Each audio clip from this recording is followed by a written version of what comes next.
Okay, ready? Okay. I say for Algeria, A for Austria, CAPC Canada, CZPSA Czech Republic, PPSA Poland delegated to CZPSA Czech Republic, and then France, BPHD Germany, ISMA FASI Indonesia, BPHSF Pakistan delegated to ISMA FASI Indonesia, IPHSA Iran, IPSF Egypt delegated to IPHSA Iran, APS Japan, MyPSA Malaysia, K KMPSV Netherlands, QPH US Qatar delegated to KMPSV Netherlands, FJC PPHA Philippines, NZF New Zealand delegated to FJC PPH Philippines, AFE Portugal, LPSA Lebanon delegated to AFE Portugal, KNEPS Republic of Korea, JPSA Jordan delegated to KNEPS Republic of Korea, FES for Romania, NUSPS Singapore, NEPS Australia delegated to NUSPS Singapore, SPSA Slovakia, DSHFS Slovenia, good. CPSA Croatia delegated to DSHFS Slovenia, PSET Thailand, TPAYC Turkey, BPSA United Kingdom of Great Britain and Northern Ireland, APHA ASP United States of America. Great. All voting members in the room, please raise your voting card so we can count.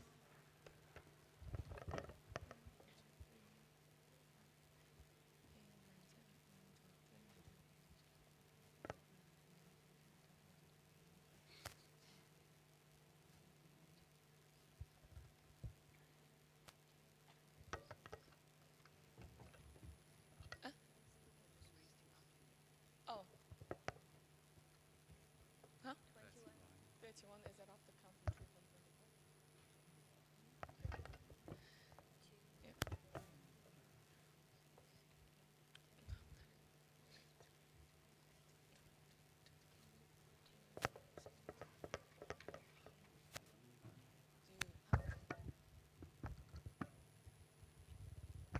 Okay, we have 31 voters in the House. Thank you so much. Anybody else need permanent marker? Last call. Okay, good. Okay. We need a procedure motion to resume standing orders proposed by Anne France, seconded by BBHD Germany. Thank you. Motion number 13, proposed by executives. This the 69th IPSF General Assembly accepts SLPSF Sri Lanka as a member in association of IPSF and welcomes them to the Federation. Can we please play the video?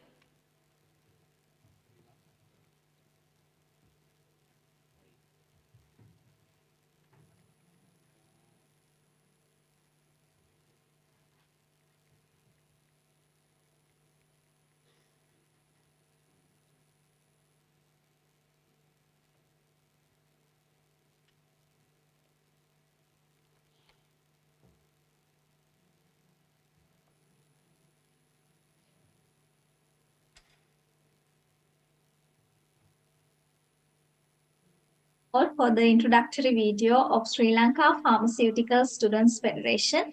I am Sanali Kamage, the current president of Sri Lanka Pharmaceutical Students Federation. So this is our content that we are going to discuss with you. And our name is Sri Lanka Pharmaceutical Students Federation. In our native language in Sinhala, we are call it as Sri Lanka Shishya Aushadha Vedinge Sangame. So we are going to abbreviate us as SLPSF, and this is our logo. So you can contact us in any time via our email, Instagram, as well as our Facebook accounts. So we are decided to keep our members as around 200. The members will be the students of pharmacy from the state universities in Sri Lanka. And our vision is to create a community of pharmaceutical students dedicated to advancing the field of pharmacy through innovation, collaboration, and excellence in education and patient care. To go for that mission, we have a mission. Our mission is to provide a platform of pharmaceutical students to come together to enhance their knowledge and skills in the field of pharmacy. We aim to foster a culture of innovation and collaboration where students can share ideas, resources, and experiences to improve patient care and promote health and wellness. We strive to achieve excellence in education by providing opportunities for professional development and continuing education, as well as promoting research and scholarly activity. Through these efforts, we hope to inspire future generations of pharmacists who are committed to make a positive impact on the health and well-being of their communities. So, in our SLPSF, it is a very simple organization. Under the president, we have secretary, treasurer, contact person, and chairperson of student affairs. And also, we are hoping to have a vice president, and we are working on that. And the advisory committee of SLPSF is mainly consist of the Pharmaceutical Society of Sri Lanka, which is the national pharmacist organization in Sri Lanka, and it is the funding body of SLPSF. And as well as we have lecturers of universities of Sri Lanka, which have the Department of Pharmacy.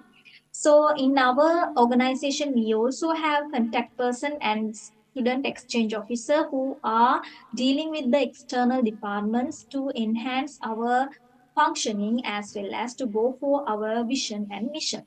So, in our organization, there will be a membership fee which will be taken from each and every members. And we are going to talk with you about the future projects of our organization. So we are hoping to do some webinars with the student related to encouraging students about the pharmaceutical field and about the industries with the professionals. And for the first webinar, we are hoping to do a awareness program about our organization SLPSF as well as about the IPSF with the pharmacy students. And we are going to have some awareness campaigns with public related ones about the topics like non-communicable diseases, medications during pregnancies. Likewise, there will be physical gatherings, and we are hoping to do those things in near future. So finally, I want to discuss with you about the reasons to join the IPSF because the we want to develop some new and strong relationships with the international parties as pharmaceutical students in Sri Lanka. And also, we want to have a recognition in international level. I think IPSF is the better thing to do that in international levels because it have so many countries to join. So many countries are joined to IPSF, and when we are joined with that, we already get the access to meet with other countries and do better things in the future, as well as we hope to get more knowledge from you all from the international levels to our pharmacy industry to enhance our pharmaceutical field. So I hope you guys enjoyed our video and thank you for listening attentively. Have a nice day. Thank you so much, SLPSF. Now we open the floor for discussion. APIF Portugal, the floor is yours.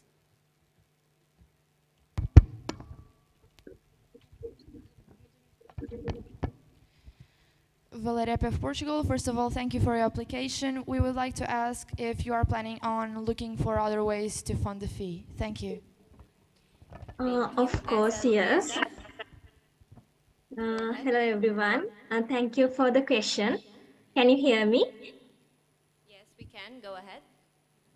Yes, of course, we are going to fund our organization by through our national pharmaceutical uh, organization PSSL, as well as we are looking for funding from industries, and we are looking for that. Now we are recognized by PSSL, the Pharmaceutical Society of Sri Lanka, and they are the main funding body other than the membership fee. And also we are looking forward for industries. Thank you. Next we have APIF Portugal. Beatriz of Portugal. Has anyone in your association ever been to an IPSF event or any kind of IPSF related activities, so you can show us a little more of your insight on the federation itself. Thank you. Thank you. Thank you very much. Um, Actually, we started our organization at the end of May 2023. So we are just born organization. So we are planning to do first some online activities, and we are working on that to make it happen at the end of August, and hopefully we can join for IPSF very soon for for most of the activities. okay, thank you. Please Thank you. remember to state your name and member organization when given the floor to you. Next, we have BPHD Germany. Floor is yours. VBPHD Germany, thank you for your application. So you mentioned that the advisory committee consists of the Pharmaceutical Society and the lecturers of the universities. So in what ways do they monitor the executive committee of yours and board of directors? Thank you. Thank you. SLPSF, go ahead. Thank you for the question, Sandali from SLPSF. Actually, first of all, these months we have been preparing the constitution, and we have been elected our members, and we have do such kind of activities. For that, the PSSL was guiding us always, to encouraging us to doing the right thing, as well as the lecturers. And I told you that we are going to have a webinar on August, at the end of the August. So for that also they are giving advices, and as well as resource person to do the activities in a better way. Thank you. Next, we have us for Romania. Ioana Fest for Romania. You mentioned that you plan to host the SEP students. Can you give us more details about your plans for implementing the student exchange program? And also, do you plan to send the students out? Thank you. Thank you. SLPSF. Yeah. Thank you very much. I'm Sandali SLPSF. So we plan to join student exchange program with IPSF, and we have an officer for the chairperson for select the members for student exchange program. And we thought to take select best out of best from the pharmacy students in Sri Lanka for that. And because we didn't have much time to do the selections, still we didn't select anyone, but we hope to do like selecting by calling applications for the students. Thank you. Any other new comments? I see none. We close the floor for discussion and proceed to secret voting. Please turn off the live stream and the Zoom. Please, scrutineers, guard the doors. All devices and phones are shut. Phones in your bags, please.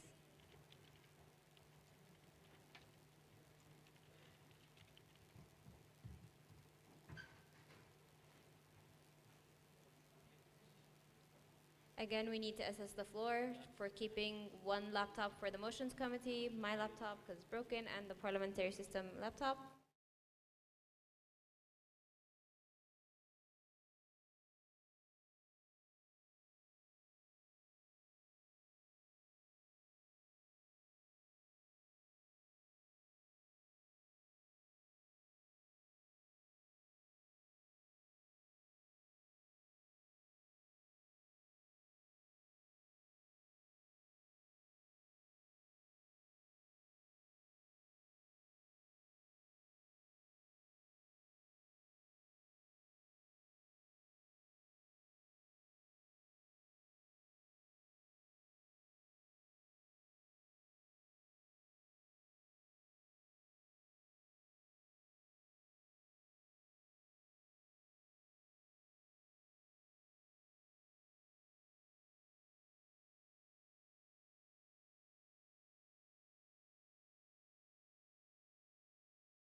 Okay, live stream on, Zoom on. Okay, thank you.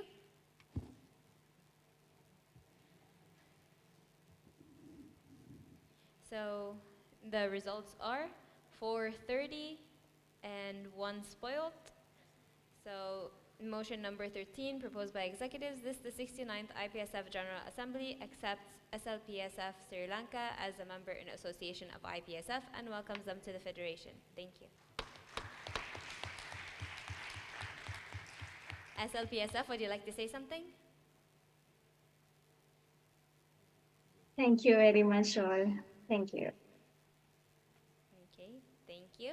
Next motion, please. I just wanted to make sure like everything is clear about the spoiled. I mean, this time the person wrote on the correct side of the ballot, but no scribbles, no lines, no dots, nothing other than the words, please. Just the words as stated on the parliamentary system to be considered valid. Thank you.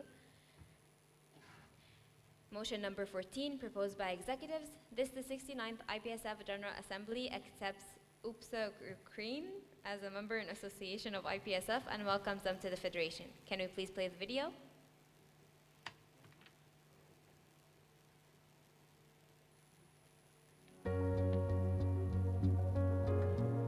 Dear IPSF members and future colleagues, today we stand before you as the proud representatives of the Ukrainian Pharmaceutical Students Association. With heart filled with passion and determination, we bring forth our application for membership in the IPSF. We believe that our inclusion in this global community will not only benefit our association, but also contribute to the growth and development of all Ukrainian pharmaceutical field. Since 2020, our association is built on the principles of excellence, innovation, and solidarity and strives to empower pharmacy students in Ukraine. In 3 years, we have grown up from a small team of 4 people to a unique national association that represents students not only in the 7 largest medical universities of our country, but also in the international level. You may wonder what was driving us in achieving our goals during the last challenging years. Willingness to open the opportunities of international exchanges, contacts, educational projects which Ukrainian students have not had before. It is the true motivation of each of our members to contribute to UPSA's bright future. Through a wide range of activities, we have been actively working to enhance the educational experience of our members, promote the value of proactivity in pharmacy, and address the pressing healthcare issue of our nation. UPSA is a pretty young and ambitious organization, but we believe that our experience and uniqueness in Ukraine give us enough competences for joining IPSF this year. With our membership, we aspire to contribute actively to IPSF, leveraging our skills and knowledge. That's why we believe that IPSF is the best platform to make our dreams come true. In conclusion, we humbly request your support for our application to become a member of the IPSF. We are confident that our inclusion in this esteemed organization will not only bring benefits to our organization, but also foster collaboration, innovation, and unity among pharmacy students worldwide. Together, let us forge a brighter future for pharmacy and healthcare. Thank you.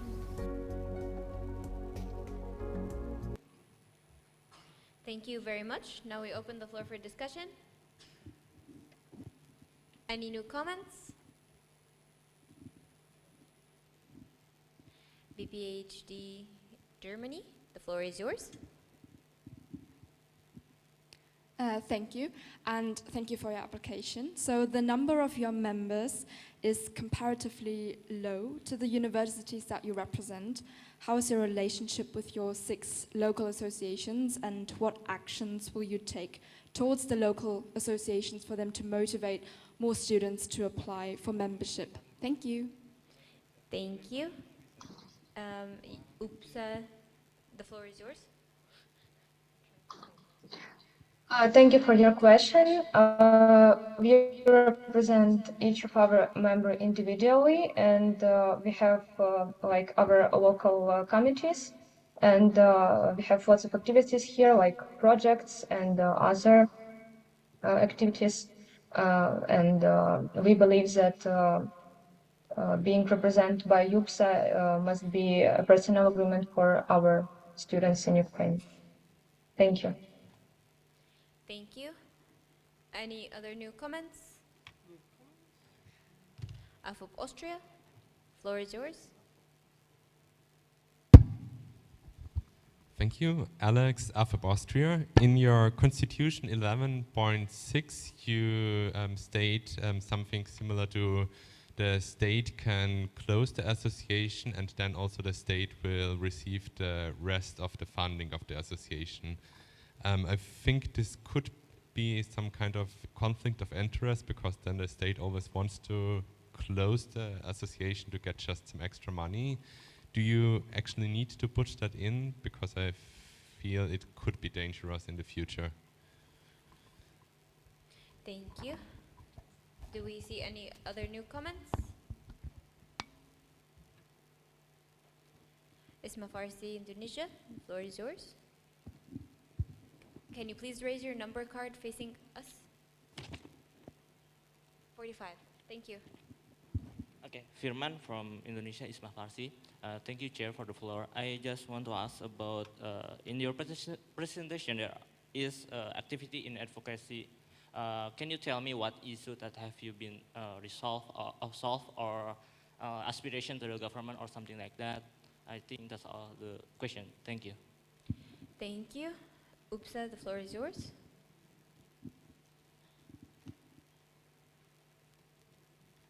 Yeah, thank you. I need clarification for this question. Maybe you can like say ask in another way, please. Thank you.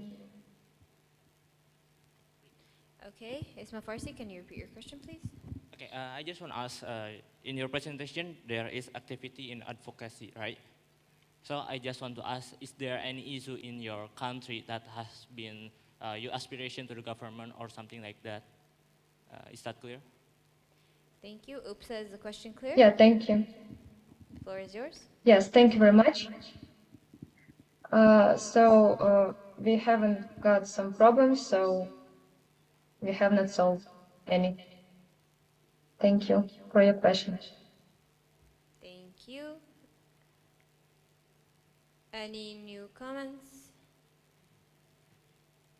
I see none. We close the floor for discussion and proceed to secret voting. Please live stream off and Zoom off. Scrutineers at the doors, no one in and out, please. Devices off, phones in your bags. Thank you.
Thank you.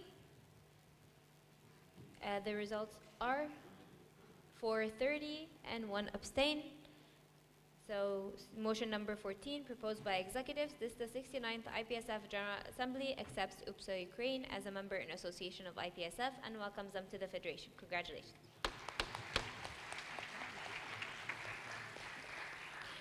And I'd like to congratulate the General Assembly for having no spoiled votes. Okay, next motion, please.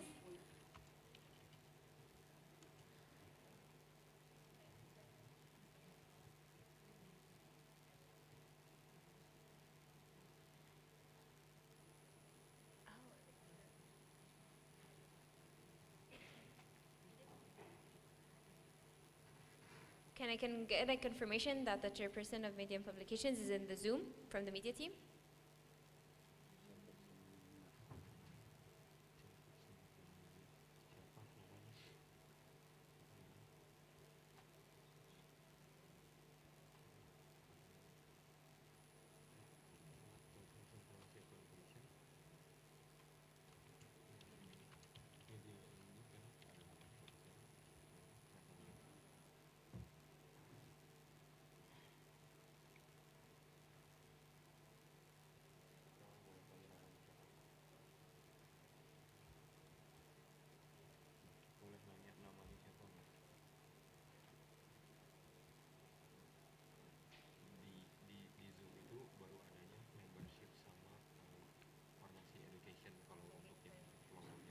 Point of information, IPSF executives, floor is yours.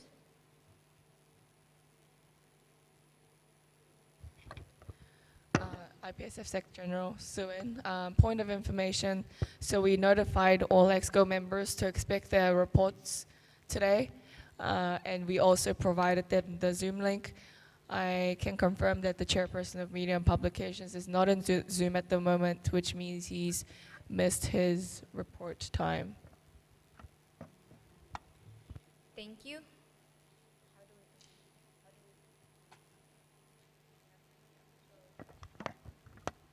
Point of information, IPSF executives. So from here, in order to table a motion, we need the person to provide us with the motivation to be presented to the GA. We did not receive any for not attending the session. So it's up to the GA now whether we vote to, whether you guys suggest to table the motion or we vote on the report directly or have a discussion. Okay, so you can. Yeah. So we will be opening the floor for discussion, and then we will see opinions. So we need to open the motion first. Motion number 21, proposed by executives. This, the 69th IPSF General Assembly, accepts and adopts the report of the Chairperson of Media and Publications, 2022-23. Now we open the floor for discussion. We have a clarification from Anif France. Floor is yours. Pauline Anef France. It is for the EXCO. What happens if we don't vote the report? Thank you. Okay. So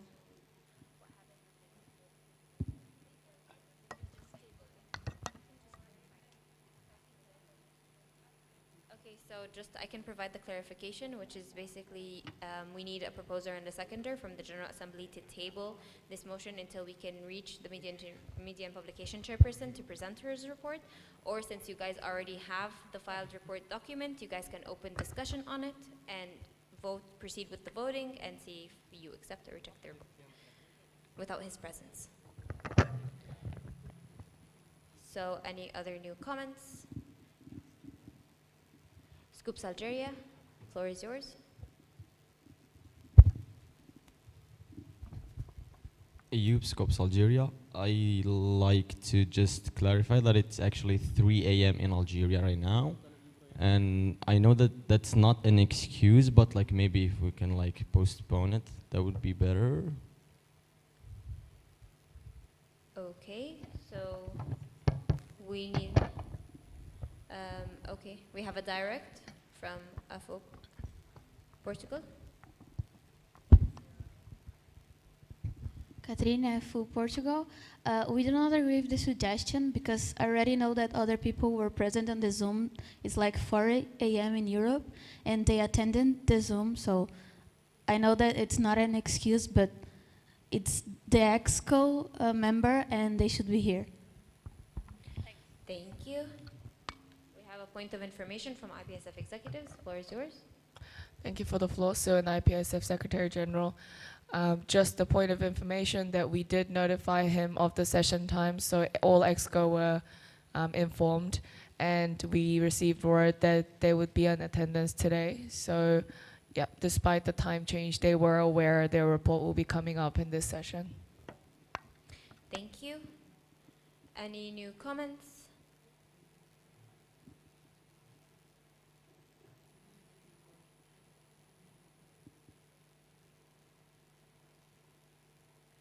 So we see no new comment. Wait, okay, so we have. Okay.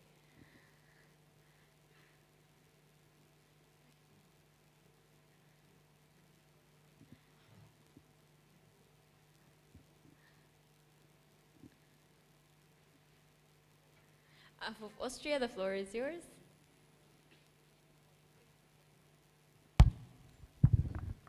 AFEP Austria. In the suggestions, they state that they want to improve the communication bit between the EXCO and the media and publication already in the beginning of the mandate. Has there been problems with the communication in the beginning of the mandate? Okay, so the question is directed to IPSF executives.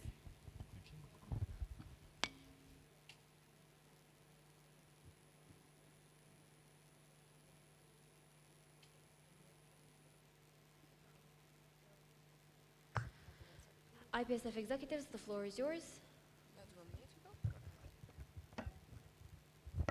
Thank you so much for the floor. Ryan, IPSF President. Indeed, there has been some communication issues with the media chairperson this mandate, and we have established a common agreement with both sides in order to have a more effective communication, where we centralized the communication from EXCO through me and Suwen in order to have a more effective communication with the media. And also we mainstreamed the proposals in order not to overwhelm the media team as well, and to make sure that the proposals are organized for the media team to have enough time to prepare the designs as well. Thank you so much. Thank you. Next we have KNPSV Netherlands. Thank you. Next we have for Portugal.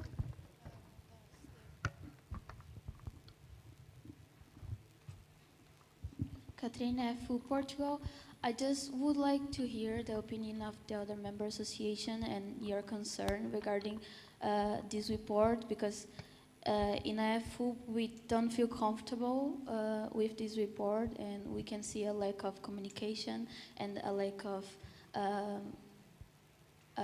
responsibility during his mandate.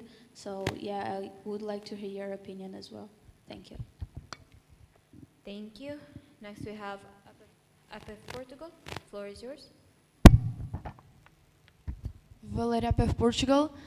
We just wanted to ask if someone could clarify us regarding like the team management within the media and publications portfolio, if the communication was good.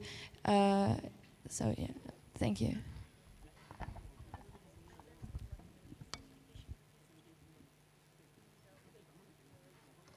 So the question will be directed to IPSF executives. The floor is yours. Thank you so much, Ryan, IPSF President. On behalf, I think we could not talk on behalf of his team. We have not received any complaints in that regard. However, his coordinator's report are also provided for the GA, and you can also consult that.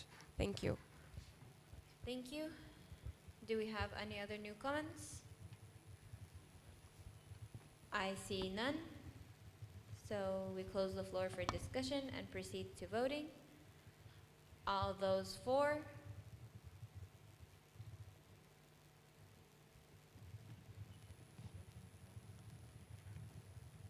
All those against?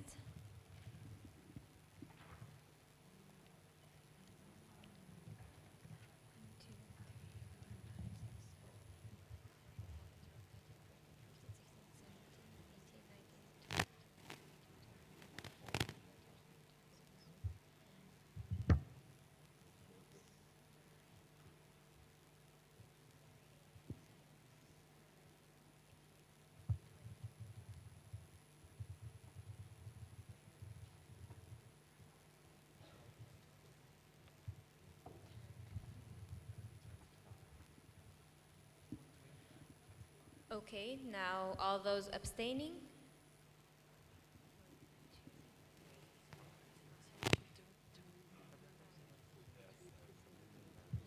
Okay, so someone didn't raise their voting cards. Please, we need to re-vote. All those for? 1-4. All those against?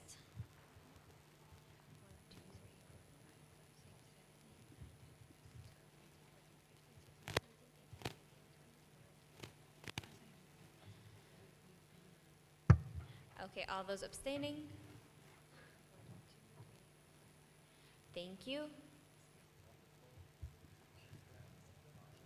The results are for 1 against 25, abstain 5. Thank you. Motion not carried. Thank you. Next motion, please.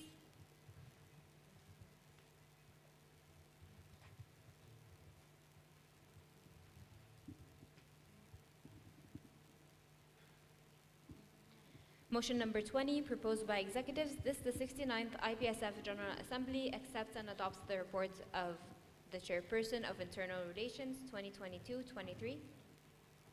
We have a technical from Motions Committee.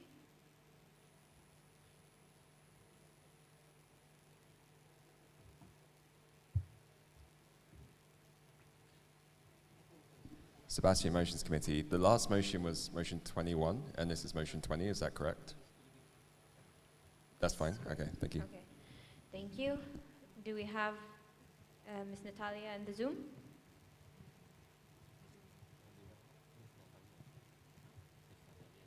Hi everyone, can you hear me? Yes, we can. Go ahead. Am I free to talk already about my report?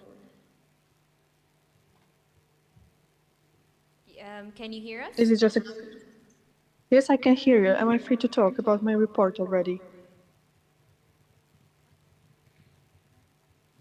Media team, can we please lower the volume a bit so we can hear clearly?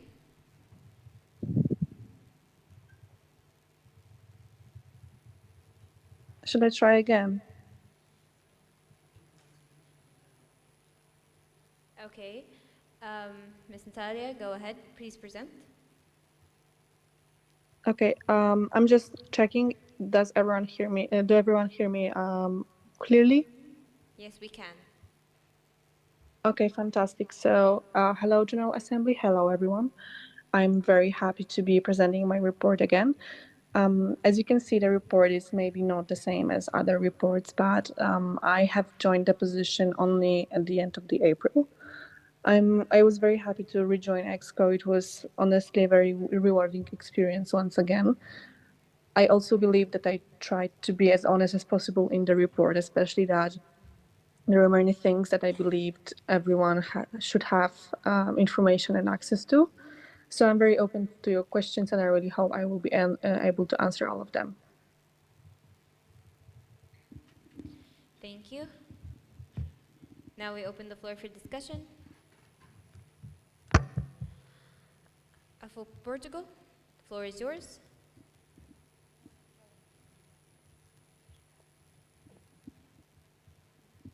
Catherine, for Portugal, thank you so much for your report and for the work you have done so far. So our question for you is, in your report you mentioned that you believe that CP meetings have higher potential. In your point of view, what can be done to improve the CP meetings? Thank you. Thank you. Ms. Natalia, the floor is yours. Thank you for your question. I would say that CP's meetings didn't reach their full potential this mandate, mainly because we didn't have enough opportunities to meet before I managed to organize my first one.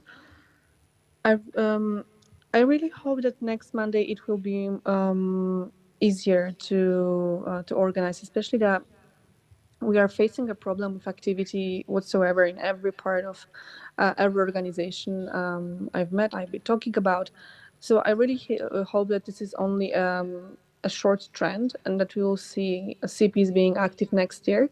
And from what I would do, I honestly think that we should try to engage CPs maybe more individually, in a way that we should be more focused on those who don't join the meetings, not on those who do, obviously with giving enough attention to those who actually do too. Thank you. Thank you. A reminder to please state your name and member organization when given the floor. Next we have the Shifasa Slovenia. Thank you for the floor. Nusha Dashafasa Slovenia. You mentioned event manager. Could you comment on how could that position contribute to the EXCO work? Thank you. Thank you. Ms. Natalia, the floor is yours. Natalia Exco, this is an excellent question. We've been talking about how can we maybe rethink the purpose of event manager during the mandate. I think that this position is vastly underestimated of how difficult it is, because you have to have a lot of experience to fill this position. You have to have a very open mind to understand many different circumstances that apply to many different regions and events. That's why I think that the most beneficial way to contribute to executive committee and to work of the federation would be finding a person who is ready to spend first 2 months learning about what is different and how every separate event work.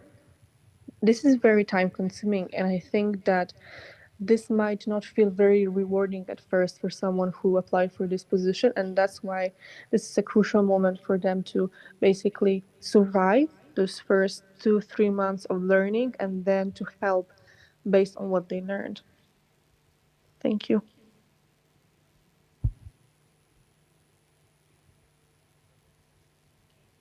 Thank you.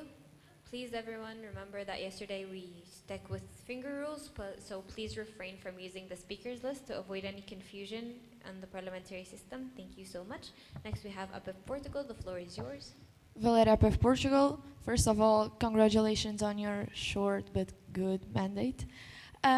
We would like to ask regarding, make a question regarding the part where you say it is also time to reevaluate the meaning of activity reports and its practices, needs update, and its execution. So what would be your suggestion regarding this topic for the next mandate? Thank you. Thank you so much. Ms. Natalia, the floor is yours. Thank you very much for this question. I was actually hoping it's going to show up during GA. Natalia, IPSF Exco, I'm very sorry. Basically, what I think I've been observing in the last 2 years is that when we are out of one part of it, one part of activity reports, and last year it was project accreditation form being faulty, this year it was CP forum, I can see that it slowly dies out. And what we should do, first step, would be finding a platform that is not related to any other platforms in IPSF. This might be pretty difficult because many platforms that would fill our criteria on what would we need from a platform like that are to be paid for, which would have to be discussed with the treasurer. And we would have to put a lot of work in deciding if it is worth it. And second part is thinking if maybe the whole form with creating a report and then sharing it with the CPs and then waiting for questions and then answering the question is still something that is attractive to contact persons. To many, maybe yes, because it's been a very integral part of being a contact person, but to those who don't really remember the times of very intense activity reports sharing, it might feel pointless. So I would suggest to my successor to, before putting a lot of efforts into fixing the problem that we have now, put a lot of efforts into understanding if it's worth it and maybe if there is a way to engage CPs better. Thank you. Thank you so much. We have a point of order from IPSF executives. The floor is yours.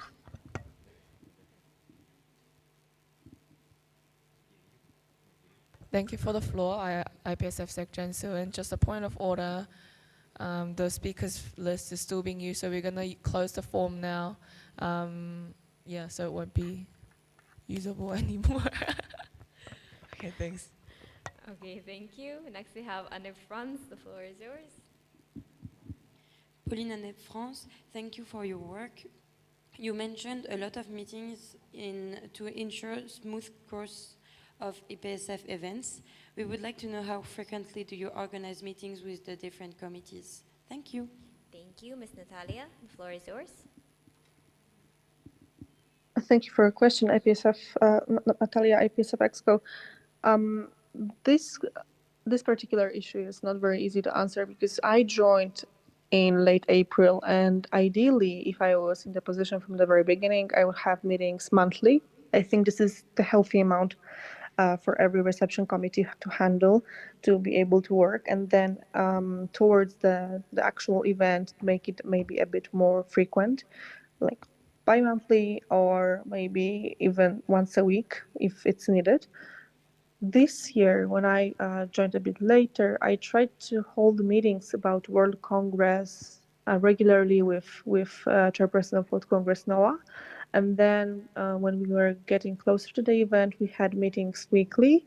For regional symposia, I mainly kept communication to email. However, I think with all of those who were available, I had at least 2 meetings with them that were pretty long, and we talked quite a lot about their progress and how can we solve the issues. Thank you. Thank you. Next we have Afopo Portugal. The floor is yours. Catherine Souza, FU Portugal. And I just want to ask a more specific question regarding the event. You mentioned that you believe other portfolios should be involved during the organization of the events. And our question is, which other portfolios would you like to involve during the preparation of IPSF events? Thank you. Thank you. Ms. Natalia, the floor is yours. Natalia, IPSF Exco. Thank you very much for this question. Honestly, it sort of goes back to the question I received about event manager and how they can contribute to the work of IPSF Exco. To make it absolutely clear, IPSF Exco is involved in organization of the event, mainly World Congress. At the moment, it's not like event manager and internal chairperson are doing most of the work with the reception committee. What I meant is that maybe the whole thing should be taken officially out of internal portfolio and put in parts in every single portfolio that is related to events. For example, for World Congress, we have a bit of external part. Obviously, it is up to reception committee to approach the companies that they would like to have to be sponsors, but maybe they would like to have more assistance from time to time from external chairperson. I would like to put a chunk of organization under our 3Ps, or pharmacy education, public health, and professional development, to be more involved into organization from the very beginning. I think that finance should also be fully moved under treasurer, and the part that is strictly about the event, so the things that we think of first when we say, oh, event, so like logistics, how to prep every single room, how to ensure that participants are happy, should stay under internal, because this is what we walk into event manager position and into event management thinking of. And then we have multiple other parts of event organizing that we have to take care of too. Thank you. Thank you. Next we have Asipa Algeria. The floor is yours. Sarah Asepa, Algeria. First, congratulations on your mandate. You mentioned in your report that you had to resign from some projects that were not feasible to execute. Could you elaborate more on this? Thank you. Thank you. Ms. Natalia, the floor is yours. Natalia, IPSF Exco. The project I mentioned was Made Deal project. I personally am not a fan of this project for 2 mandates now. last mandate I didn't really have maybe enough character to simply cancel it, and I tried to have it, and it didn't work again because I didn't have enough manpower. This mandate, I simply just decided not to do it. It was too late to come up with any content that would be satisfactory for those who would be involved, and that those are CPs and my team. And this is the main one they meant. But there are also like small other projects that I could have had that usually come up during the mandate, but I didn't because of lack of time. Honestly, at the moment, I am not able to think of names. If you are comfortable with this, I can approach you after the session of GA and talk with you more about this. Sorry, it's 4:20 for me, and my brain isn't braining at the moment. Thank you very much. Thank you. Any other new comments? I see none. We close the floor for discussion and proceed to voting. All those against?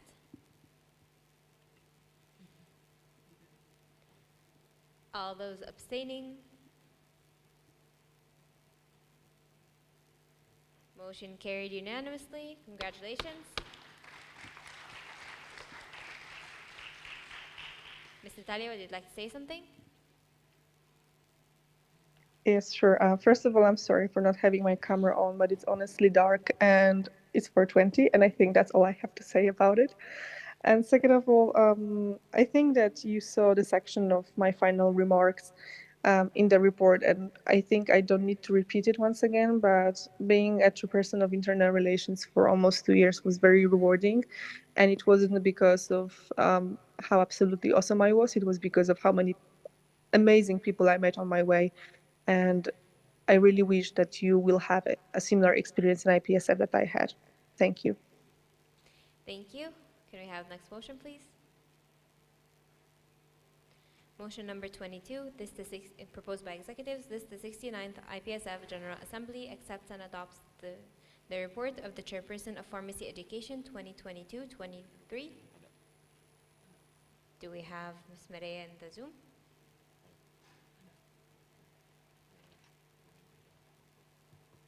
I can't see the Zoom. Yes. And then go ahead, the floor is yours. Please present. Thank you, Chair. Dear General Assembly, ladies and gentlemen, I'm honored to be presenting the annual report of IPSF Pharmacy Education Chairperson for the mandate 22-23. We started the mandate with a vision in mind to stabilize the pharmacy education portfolio and reduce education inequalities. This has been tremendously shown in our global initiatives and educational collaborations. We fostered the establishment of a healthy environment that promotes active learning and personal growth.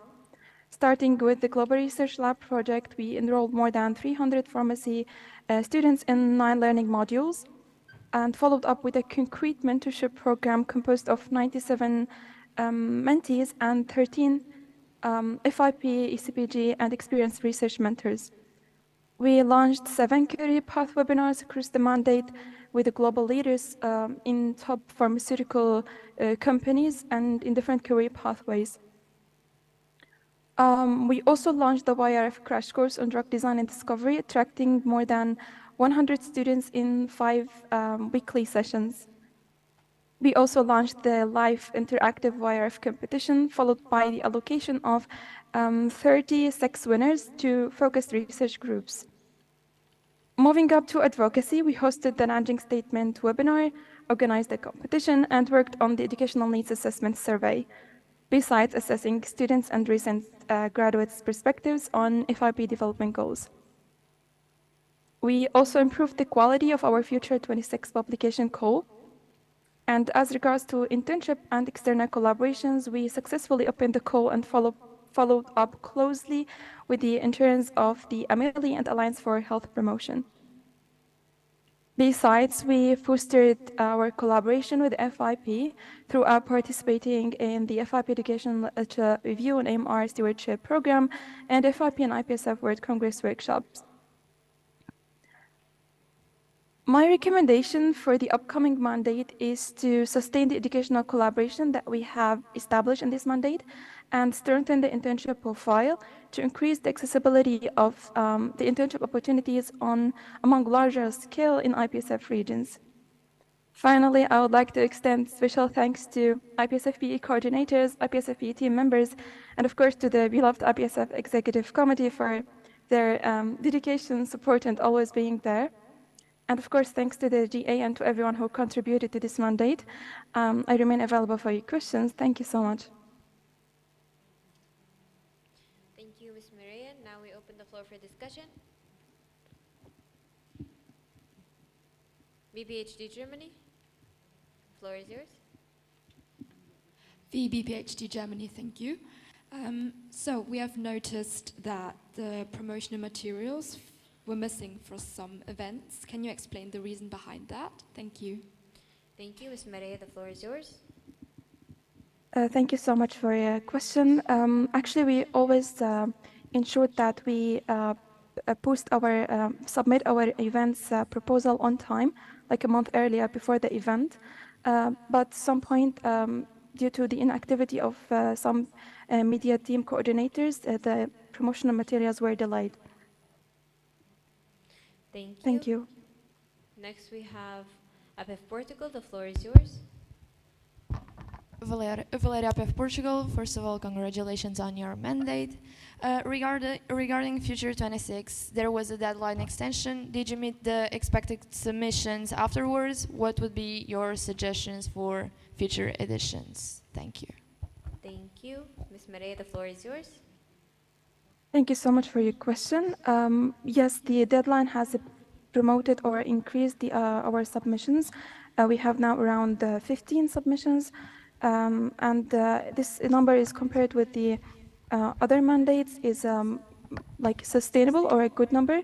And my recommendation is to always increase the engagement of the students' participation in articles writing and having more elaboration on the future publication earlier before the launch of the call.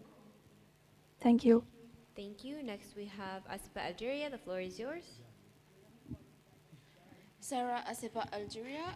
We wanted to know what challenges, if any, were encountered during the different collaboration processes, like with FIP, Amelie, etc., and how were they overcome? Thank you. Thank you. Ms. Maria, the floor is yours. Thank you so much for your question. As regard to the challenges with the collaborations, we usually have a plan A and plan B for our collaboration. So in case we have faced any cancellation of the speaker or something that is unexpected, we go forward with the other plan, which is like a backup list of speakers or events or something similar to that, so we can proceed with it further. Thank you. Thank you. Next we have KNPSV, the Netherlands. The floor is yours. Floor, KNPSV, the Netherlands. In your report, you are talking about interregional collaborations. What would the strategy be for your successor to stimulate this? Thank you. Thank you. Ms. Maria, the floor is yours. So I just want to clarify the question. Floor, KNPSV, the Netherlands. In your report, you are talking about interregional collaborations, and we were wondering what would the strategy be for your successor to stimulate this? Thank you. Thank you, Ms. Maria. Go ahead. Thank you so much for the question. So this was as part of a meeting that we have with the RPOs in the presence of the coordinators. And in that meeting, each RPO talked about the needs of their region as regards to pharmacy education initiatives. So what we left is like a recommendation for future plans, and we already have a plan that is like to be implemented in the upcoming month when there is when the chairperson of pharmacy education is elected, so that he can discuss with the RPO the implementation of the plan and the timeline as well. Thank you. Thank you. Next we have Anne France. The floor is yours. Claire Anne France. We have a question about the survey to assess the current state of pharmacy education. Can you develop a bit this project, please? Like, what type of questions are you going to ask for who? What is the purpose of this survey? And things like that. Thank you. Thank you. Ms. Maria, the floor is yours. Thank you so much for the question. This is a survey that aims to improve the pharmacy education systems and assess what are the actual needs of the students around the world in pharmacy education and how we can advocate for implementing the outcomes of the survey, either via a project or a course or publishing a newsletter or something. And the questions are prepared, and the timeline for the survey will be during the upcoming month in September. Thank you. Thank you. Please remember to state your name and your member organization when given the floor. Next, we have BPSA UK. The floor is yours. Patrick, BPSA UK. Just regarding the FIP event, why were the announcements for the FIP event announced a week before the event? Thank you. Ms. Maria, the floor is yours. Is the question why the FIP event are announced a week before the event? We'll have Ms. BPSA. Can you please repeat the question? Patrick, BPSA UK. Why were the announcements for the FIP event announced a week before the event was taking place, given the fact that this was quite short of a time period? Can you explain the rationale for that, please? Thank you. Ms. Maria, the floor is yours. Thank you so much for the question. For the FIP event that we have in collaboration with us, like for example, the research lab project, we already had the collaboration at the early, in a proper timeline before the actual event. But for the FIP events that are sole event from FIP that are not in collaboration with IPSF, these are just to share the opportunities of the FIP to IPSF members, and their timeline is not integrated with our timeline. I hope I have answered your question.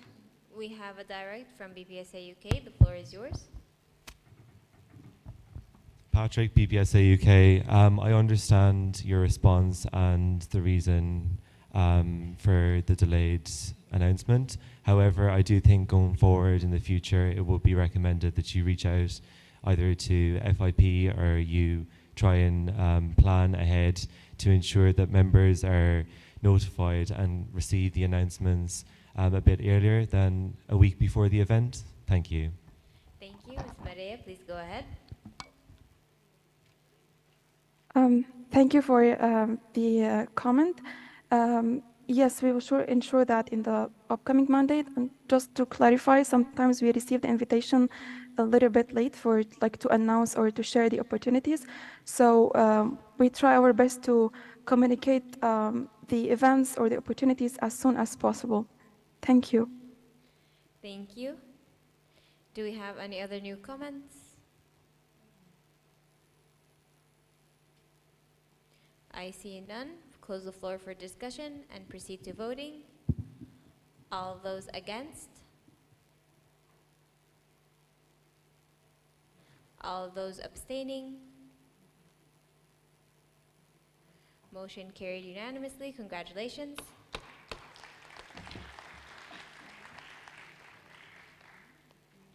Ms. Maria, would you like to say something? Thank you so much. It was a very fruitful and outstanding mandate. Thanks to everyone for their contribution. Yeah, thank you all. Thank you. Can we have the next motion, please? Motion number 23, proposed by executives. This is the 69th IPSF General Assembly accepts and adopts the report of the Chairperson of Professional Development 2022-23. Do we have TK in the Zoom?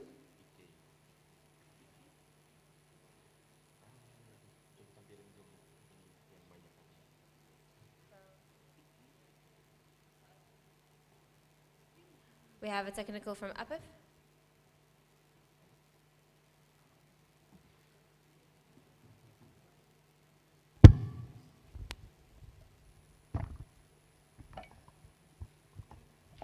Valeria of Portugal. I just wanted to ask if someone has access to TK's report because we don't find it. Thank you. Thank you. Clarification from IPSF Secretary. Floor is yours. So the PDF is not accessible in the GA folder? Okay. I'll re-upload that. Point of information, TK is at PD events, so we have put his order of report, if you look at the tentative agenda, to next session so he can attend to his report. So we'll be moving on to PH chairperson first, but I'll re-upload that report for you. Okay, thank you. So next motion would be motion number 24, proposed by executives. This the 69th IPSF General Assembly accepts and adopts the report of the Chairperson of Public Health 2022-23, Ms. Audrey.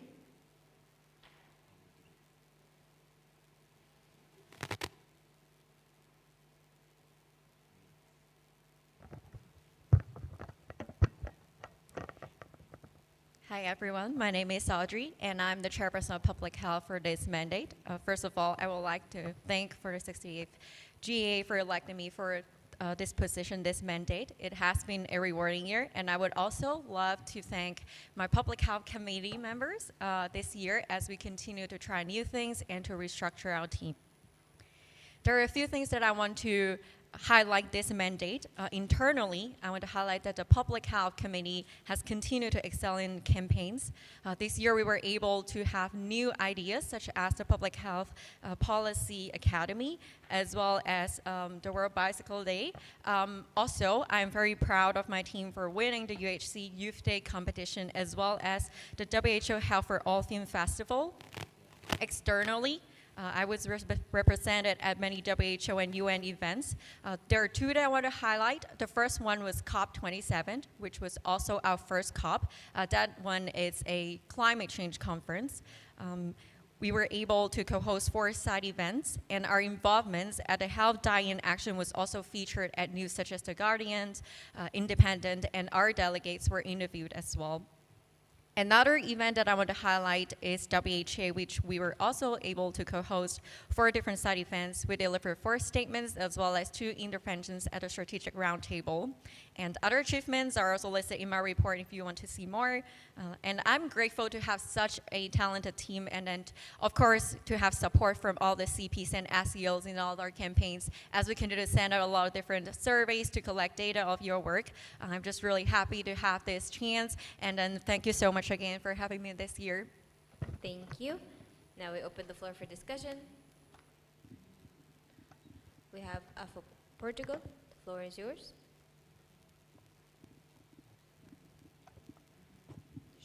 Katrina for Portugal. First of all, I want to congratulate you for your report and for the work you have done this Monday. And can you elaborate on the main reason that the PH Facebook page didn't go as you expected? Do you recommend the next position holder to continue investing on the Facebook? Thank you. Thank you, Ms. Audrey. The floor is yours. Yes, for sure. Actually, the main reason of creating a PH Facebook, actually in the past, we also have a page like that, and I was hoping to have a Facebook page that can be a little bit more informal, to engage more members, just to have a random chat about PH, have some memes, and just have a very fun time. But I think what we can do better is actually with the promotion as well, that we can put up, have a lot more posts on like our main social media like Instagram, Twitter to like promote that we have this page so we can like include more IPSF members to join. I do think that it is still a good idea because I know that sometimes from me to like onto all of the IPSF member, it takes time to actually spread the information. I think that might be a faster, easy way to spread as well. So they can do something similar, but what we can also do is that now we have the IPSF Telegram channel, so we can also use that method to spread all the PH-related opportunities, so it gets faster to everyone. Thank you. Please remember to state your name and organization when given the floor. Next, we have the Sheffield Slovenia. Drop. Thank you. Next, we have Aspa Algeria. The floor is yours. Sarah Asepa, Algeria. First, thank you for your mandate. We would like to know what, if any, initiatives were taken with the MNP in order to promote PH campaigns. Thank you. Thank you. Ms. Audrey, the floor is yours. Clarification. To promote what again? The PH? Campaigns. Campaigns. Ms. Audrey, go ahead. Yeah, so I think that definitely with our campaigns, the collaboration with MMP is very important. But we do understand that MMP is in charge of all of the posts for IPSF. So I think that we have been trying to come up with a better calendar and a mechanism of how we can have all the campaigns at the time that we want to post it. I do know that sometimes there will be challenges based on the other campaigns that we have here, but I think what we can do is perhaps have a more one-to-one, or like we do have a group chat this year, but I think we can have even more meetings, maybe like a monthly meetings, to really make sure that this is our plan and to like list out everything, to make sure that they understand we're not going to like be on the same time as the other campaigns, or just to know like what is the workload and then like the workforce in MMP right now, to make sure that all of the plans that all the proposals that we're going to submit is actually going to be feasible for them to finish. Thank you. Ms. Audrey, please remember to state your name when given the floor. Next we have BPSA UK. Oh, sorry, BPHD Germany. The floor is yours. VBPHD Germany, congratulations and thank you for your mandate. So our question would be, could you explain the vacancy in some project director positions? Thank you. Ms. Audrey, the floor is yours. Clarification. It's some projects to consider for next mandate. BPHD, can you please repeat your question?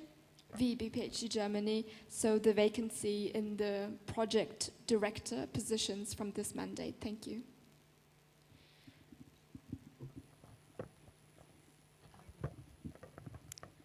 Yes, so this year, it's actually the first year that we're expanding the Public Health Committee.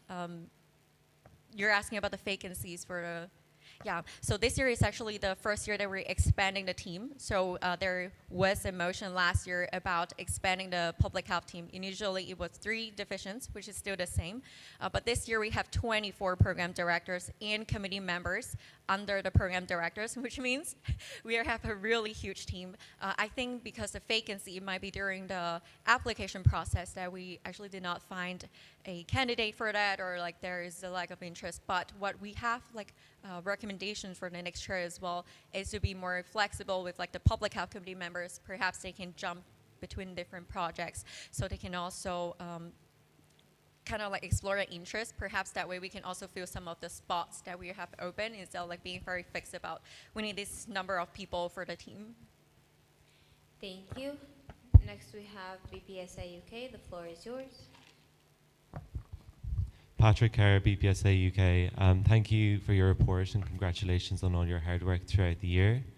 Can you explain how you maintained a good working relationship with each team member on your PH team throughout your mandate, given the nature of the huge team that you oversaw? Thank you. Thank you. Ms. Audrey, the floor is yours. Yeah, so it's definitely a huge team. It's definitely a new change for everyone as well. I think that I'm very grateful to have such amazing coordinators. What happens is I usually have my meeting with my coordinators, and then we kind of figure out all of the campaigns that we have, but they are usually the person who will have all of the small meetings with all of the teams. But then we'll also make sure that we have a public health committee for everyone to join to kind of update what is going on, and then if there is anything specific, I need to tell them about like how we want to move forward, especially with like different MMP proposals with the timeline. That's when we do it. And another thing we do is that this year, one of my coordinators actually started what we call a PH club. So that's just like something for fun to interact with each other. So we have something called like the movie club, like the book club. So, and there's like a presentation to kind of just get to know each other, get to know the culture, and then just have fun together. Thank you. Next we have KNAPS Korea. The floor is yours. Eugene Beck from KNAPS Korea.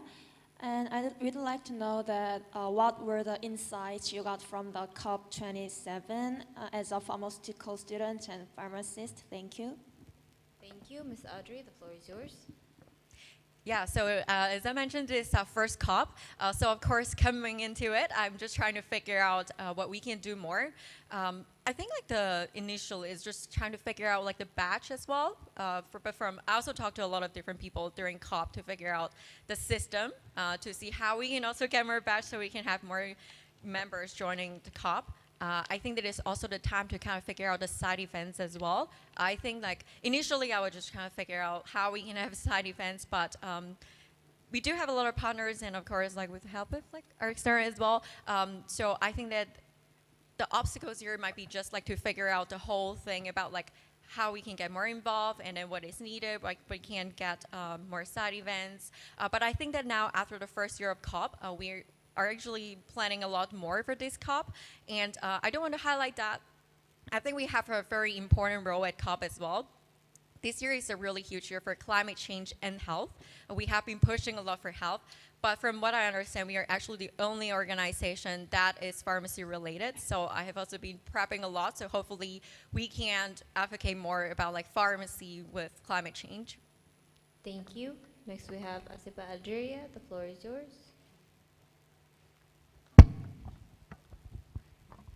Sarah Asipa Algeria, thank you for answering my first question. So we would like to know the reasons behind not organizing the Vampire Cup and why we didn't have any updates regarding that. Thank you. Thank you. Sorry. Audrey, the floor is yours. Yeah, so the Vampire Cup, I know that it is actually one of the biggest events in public health. That one actually I have been following up with the coordinators, of course, and with the team as well for the whole year. I think their initial plan was actually have an event, but then they follow up with like the booklet as well. But I think it didn't also plan as well because the team, I do understand that the team, they might get a little bit busy with their work, but I have follow up with that we will going to update our booklet, and it will also have the Vampire Cup, but it has not come yet. It will come soon. Thank you. Next we have IPSF Iran. The floor is yours. Mojde IPSF Iran, first of all, congratulations on your hard work and your mandate. I just want to know that what obstacles did you face in the way to increase campaigns engagement? Because as you know, campaigns without audiences or enough audiences are not functional. Thank you. Ms. Audrey, the floor is yours. Yeah, I think like there are for sure a lot of campaigns. I think like one thing we can do for sure is to make sure that the time is like easy for all of the time zones, because sometimes it can be in the middle of the night for someone. But I think like the promotion for sure. And perhaps I think we can do something more like interactive and engaging. So that way people are, instead of just like listening to a webinar or something, that they can also take actions. I think that is what will get more people to actually join a campaign. I know that we have talked a lot about how we can actually bring this global mindset to a local level, and I think that is when we probably should push more about how we have this global campaign with everyone, but then after a campaign, what you guys can actually do in your local level. Thank you. Next we have VPHD Germany. The floor is yours. VPHD Germany. So what are the criteria behind choosing the delegates for the Bonn Climate Change Conference? Because, for example, there has been a delegate who has been part of the WHA delegation before, and they were not chosen to go to the Bonn Climate Change Conference. Thank you. Thank you. Ms. Audrey, can you please repeat the question? VPHD Germany. VPHD Germany. What were the criteria for choosing the delegates to go to the Bonn Climate Change Conference? Thank you. Thank you. Ms. Audrey, the floor is yours. Yeah, so I think like there are like a few that we have applications. The main two are probably going to be the World Health Summit as well as the World Health Assembly. But for example, for the World Health Assembly, that is like a big event as well. So we have our application, and during the application process, we actually have 3 people who graded the applications. So we go through like the application and see what they explain as well. But I do want to say that the number of years in IPSF is definitely not a criteria, but we just want to see the interest and the preparedness of that. But in that process, we do go through all the CV and in order to answer the application questions. Thank you. We have a procedural motion from APEC Portugal. Floor is yours. Okay. Beatriz IPF Portugal, we would like to raise the procedural motion to close the floor for discussion. Thank you. Seconded by Fast for Romania. All those against? Motion carried. Now we close the floor for discussion and we proceed to voting. All those against? All those abstaining? Motion carried unanimously. Congratulations. Ms. Audrey, would you like to say something? Thank you everyone for all your support. I know this year we have done a lot and we will have more to do, so continue to need more CPs and SEOs for your support. And then if we send out any forms, please fill it, because we do want to collect all the work of your work and then to advocate more for that, and together we're going to showcase to the other people what we can do as IPSF. Thank you. Next motion, please. Motion number 25, proposed by executives. This, the 69th IPSF General Assembly accepts and adopts the report of the Chairperson of Student Exchange for 2022-23. Do we have Ms. Yumna? The floor is yours. Yes. Please present. Okay, so can you confirm if you can hear me? Yes, we can. Go ahead. Okay, so good morning, everyone. It's my honor to represent my final report to the GA. So our focus for this mandate, first of all, to increase the number of exchanges and contracts, especially for member organizations that had fewer quote at the beginning of the mandate. Also, we have conducted multiple promotional sessions for SEP for member organizations that are not part of SEP, and that's why we have around 10 newly joining member organizations, which shifted our workload a bit. Also, we've been focusing on education, for example, the SEP pool, in which we introduce videos illustrating the basic knowledge and ground rules of SEP, which SEOs may exceed sometimes. So it was really helpful. Also, maintaining the mobility of exchange while it's the database issue since the beginning of the mandate. So we as EXCO has been investigating the options for the database. And also we had modified the contract with Typify so that we can solve part of the problems. We have recommendations for the next mandate as well. And last but not least, due to the shifting of the workload and the promotion and the media situation, we have relied on SEOs, especially selecting the SEOs that has experience in promotion and involving them in a SEC internship also to secure that they can be part of SEC next year and work on the promotion team. And yeah, for this project, we have much ideas on the interregional promotion and contests that we have been receiving inputs in the SES meetings and so on, and that will be launched just after SAP finishes. And yeah, last but not least, I'd like to thank all of the SEOs that have been working and, was so patient in the database issues with me and, changing around thousands of passwords. So yeah, and for my sec for their support and work and EXCO. Thank you so much. Thank you, Ms. Yumna. Now we open the floor for discussion. Anne France, the floor is yours. Claire Anne France. Hello. First, thank you for your mandate. We have a question. Is it possible to create a document with all the countries participating in the Winter SEP so it will be easier to find, all the informations and everything? Thank you. Thank you, Ms. Yumna. The floor is yours. Thank you so much. So can I confirm that I heard the question right? The sheet concerning the Winter SEP, right? Yes, please proceed. Okay, so at the beginning of the mandate from October, we released the call for Winter SEP, and actually for this year, we had around 38 member organizations participating, which was a great number. And yeah, for the next mandate, it will be released at the beginning of the new mandate. Thank you. Thank you. Next, we have for Portugal. The floor is yours. Katrina for Portugal, thank you for your work so far and congratulations for a report. Do you still consider the virtual SEP beneficial for the federation and its student? Can you provide us with more outcomes regarding how this activity happens this mandate? Thank you. Thank you. Ms. Yumna, the floor is yours. Yeah, thank you so much. Yeah, the virtual SEP has been so much beneficial for member organizations, especially when we encourage SEOs for collaborations. We have collaborations around the year for Emirate countries, for French-speaking countries. I do encourage our SEOs to use the virtual SEP into their favor.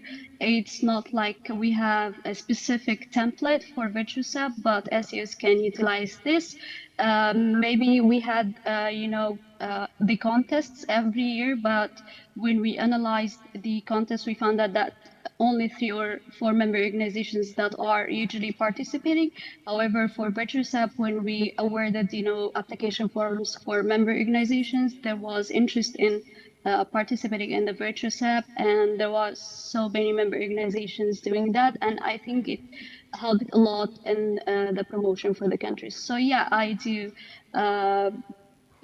recommend that each member organization make analysis if they need the virtual SEP or not, and accordingly plan their mandate ahead.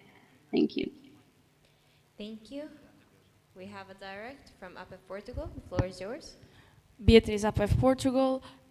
You just mentioned that there are no guidelines for virtual SEP. Do you think you would recommend your successor to have some guidelines regarding this to ensure good quality in virtual SEP? Thank you. Thank you. Ms. Yumna, the floor is yours. I do recommend to have a specific recommendations. However, we've been talking about the virtual SEP and our SEO trainings and meetings because we'd like each SEO to customize the virtual SEP in their favor. So, for example, some SEOs are using the virtual SEP for their promotions. Some others are using virtual SEP for, educating the other students, and some others for winning contract. So yeah, maybe the next chairperson of the student exchange investigate creating like guidelines, but make sure that it aligns with all the needs of the member organizations. Thank you. Thank you. Can I have the speakers list? Next we have UPF Portugal. The floor is yours. Beatriz, UPF Portugal. So, excuse me, do we have a procedure? Yes. BPSA UK, did you raise the procedure? Okay, the floor is yours.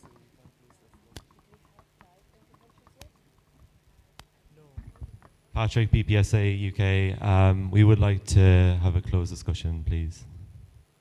We'd like to have a closed discussion.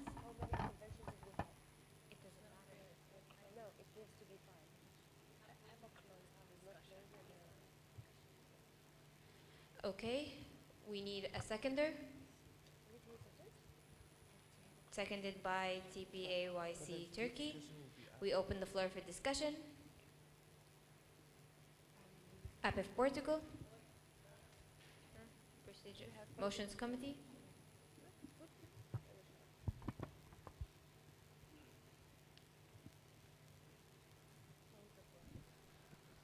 Sebastian, Motions Committee. So we've discussed, and the way we interpret it is that you can pass a closed discussion and then have it after all the questions are taken. You just want, I think this is okay.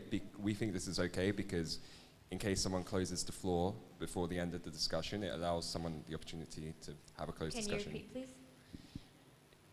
You don't immediately go to the closed discussion. You can take the points, and then at the end, you can have a closed discussion after the floor is closed. Thank you. Okay, so we will be voting and discussing this by the end. Okay, 1 second.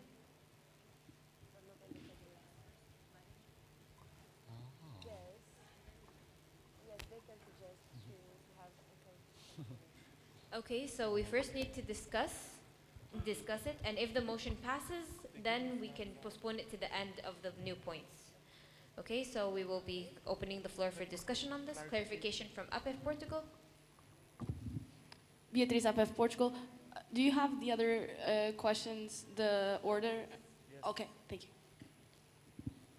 Yes, we do have it. So we are opening the discussion currently on having a closed discussion for this report.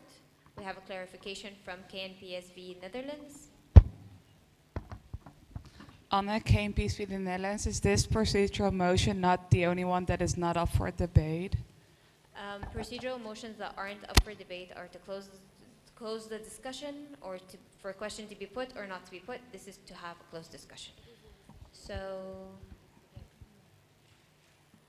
I see no comments on this motion, so we will proceed to voting. Just a reminder, this is a procedural motion to vote to have a closed discussion, yes or no. So all those against having a closed discussion? All those for having a closed discussion?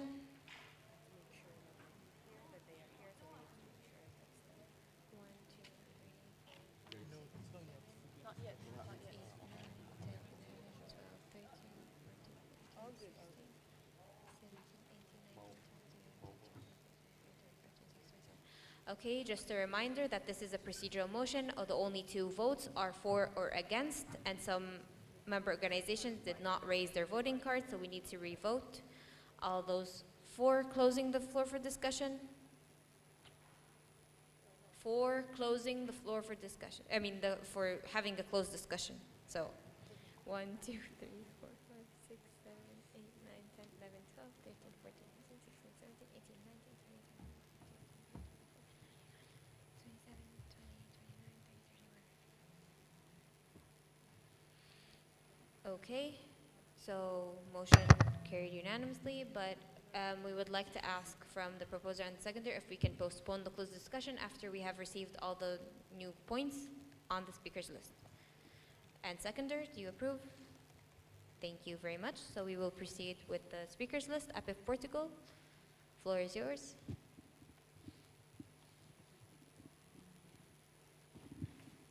Beatriz IPF Portugal. We would like to ask for feedback we would like to ask for the feedback that you have gotten from the SEO meetings and the suggestions for improvement on these. Thank you. Thank you. Ms. Yumna, the floor is yours.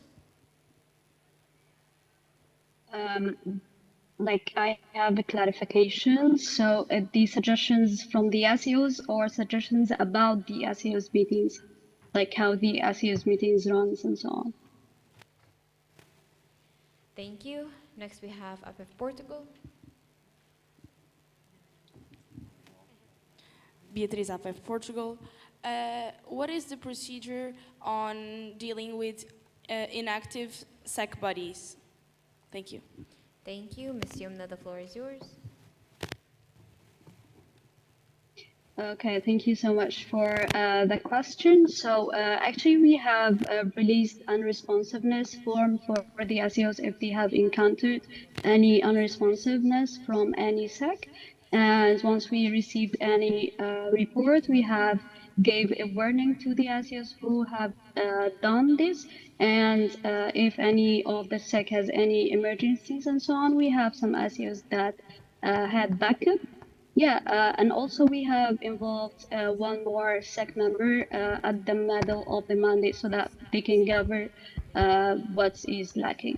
So yeah, we've been receiving reports, if any, through the unresponsiveness form. Thank you. Thank you. Again, we have IPF Portugal. The floor is yours.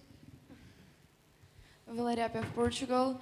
We would like to ask for updates regarding last year's SEP grant because we saw you were working on this year's SEP grant, but we are still receiving questions about from students regarding SEP grant from 2022, and we do believe it was not attributed to anyone.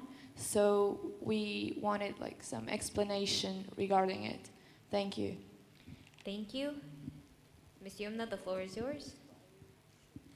Yeah, thank you so much for the question. So actually the STEP grant is under the portfolio of the treasurer and the development fund coordinator, and there was vacancy at the beginning of the mandate. And I kept following up with Mr. Kishin, the IPSF treasurer, in order to release the results of the grant. And once released, he confirmed that he has contacted the students. And yeah, the point is that the grant is under the portfolio of IPSF Treasurer. Thank you. Thank you. Next, we have a new comment from IFSA Iran. Floor is Dorian. yours. Thank you for the floor. Dorian IFSA Iran. Thank you for your hard work during the mandate. My question was about the AFRP program, which I believe that many actions was taken about it. How do you evaluate that? Thank you. Thank you. Ms. Yumna, the floor is yours. Yeah, thank you so much for the question. So for the AFRP, first of all, we had introductory session from SEC, and also we had a video illustrating all the steps and all the AFRP project, because some SEOs had, lower understanding of the project, and that was a good chance for member organizations that had a lower quota and at the beginning of the mandate, and we had been promoting the AFRP in the SEOs groups. And when the phases has been opened, we have, asked the SEOs who wanted their quota to be increased, and we have also, gave the contracts for the member organizations applying and so on, according to the IPSF official documents. So I'd like to thank SAC for their hard work in the BDN session. Thank you. Thank you. Next, we have BMFF UNAIR. Floor is yours. Evelyn, BMFF UNAIR Indonesia. My question is, what are your suggestions to your successor to further improve the application process of new members in SAP, as we feel the application process is quite it's inefficient and it hinders our progress in SAP, especially in our first year. Thank you. Thank you. Ms. Yumna, the floor is yours. Thank you so much. That's a very good question, especially that when a year we are receiving a huge number of applications. So that's the year we receive feedbacks. So from my recommendation, first of all, that to include in the official documents, a deadline for the member organizations to apply, so that we can align them with a timeline, so that we can prepare them for SAP. And also to begin, the timeline, to raise the promotion until the amendments happens. Maybe we can start promotion for the newly member organizations, and put a deadline for them to apply, and put a schedule for trainings for them if they want to join. So yeah, that's my recommendation. Thank you. Thank you. Next, we have Scoops Algeria. The floor is yours. EU Scopes Algeria. Thank you, Yumna, for your work. My question is concerning the unresponsive Google form that you created this year. We had a lot of unresponsive SEOs. What were the actions taken on that? Thank you. Thank you. Yeah, thank you so much. Okay, thank you so much. So we've been investigating the unresponsiveness, and we have followed the IPSF official documents for the unresponsiveness matters. So that's what I can say, that we've been following the IPSF official documents. Thank you. Thank you. Next, we have IFSA Iran. The floor is yours. Wait, what? Dropped? Okay. Sorry, we have IFSA Iran. The floor is yours. Mojda, IFSA Iran. Regarding SEP database problems and password receiving, what was your solution and recommendation to solve the problem? Okay, thank you. Ms. Yumna, the floor is yours. Okay, thank you so much for your question. So since the beginning of the mandate, we as EXCO has been investigating all the options for the database solutions. We have alternative databases. However, to shift from a database to another, it would, take so much resources and would affect the mobility of the exchange. However, we proposed that we made amendments with the contract with Typify, and we have meetings with them, and great part of the problems has been solved. However, when we, solve the part of the passwords, then the links that should be sent to the students is sent to me. So we have reported to Typify again to solve this problem. And also we have a sheet that we put all the bugs and, with screenshots, because it took time for me to discover all the bugs. However, it will be easier for the next chairperson to tackle all these bugs all at once. Thank you so much. So yeah, for me, handling the passwords, it was me manually creating passwords for all of the students. So yeah, thank you. Thank you. Next we have FF Portugal. The floor is yours. Valera FF Portugal, regarding the application form reallocation project, we wanted to ask if the project is running effectively and what suggestions for improvement would you give regarding it? Thank you. Yeah, thank you so much. So the AFRP has been, deactivated for a while. However, since last mandate, in the last SEO meetings and for the recommendations to focus on promotion on the AFRP, and that's how we open that, especially that in the SEOs meetings we have received too many member organizations since they haven't the capacity to host the students, so they had fewer quota. That's why we encouraged them to apply for the AFRP, and the results were very good because many member organizations get the benefit of the AFRP. However, I see that there are many potentials. There are, because there are many SEOs that were ready to host the students. So I encourage SEOs to apply for the next years. Yeah, thank you. And yeah, you have the video that can be given as a handover that can help in better understanding of the official documents and that's concerning the FRB. Thank you. Thank you. We have a direct from NUSPS Singapore. The floor is yours. Thank you for the floor. This is Giselle from NUSPS Singapore. I would like to ask regarding the AFRP, how do you think we can increase the number of countries that participate in the AFRP? Because I feel like students from Singapore, we have students who are interested in participating in SEP, but were unable to secure the first round because of the allocated quota for us. And we would also like to participate in the AFRP, but the countries that our students would like to go to are not participating. Thank you. Is this a new question? Is this a new question? Not, this isn't a direct?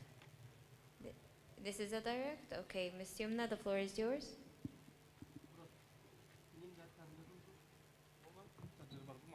Okay, thank you so much for the question.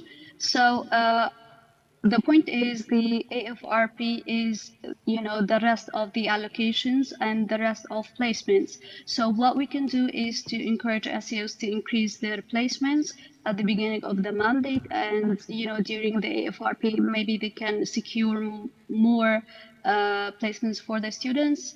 And yeah, it begins from the beginning of the mandate. Again, we build year over year the awareness of the project. So I hope that with the next chairperson of the exchange can, encourage more SEOs to participate, whether through finding placements or through sending outgoing and applying as requesting extra application form. So yeah, I would recommend the next chairperson to work on that in promotion and education. Thank you. Thank you. Next we have APEF Portugal. The floor is yours.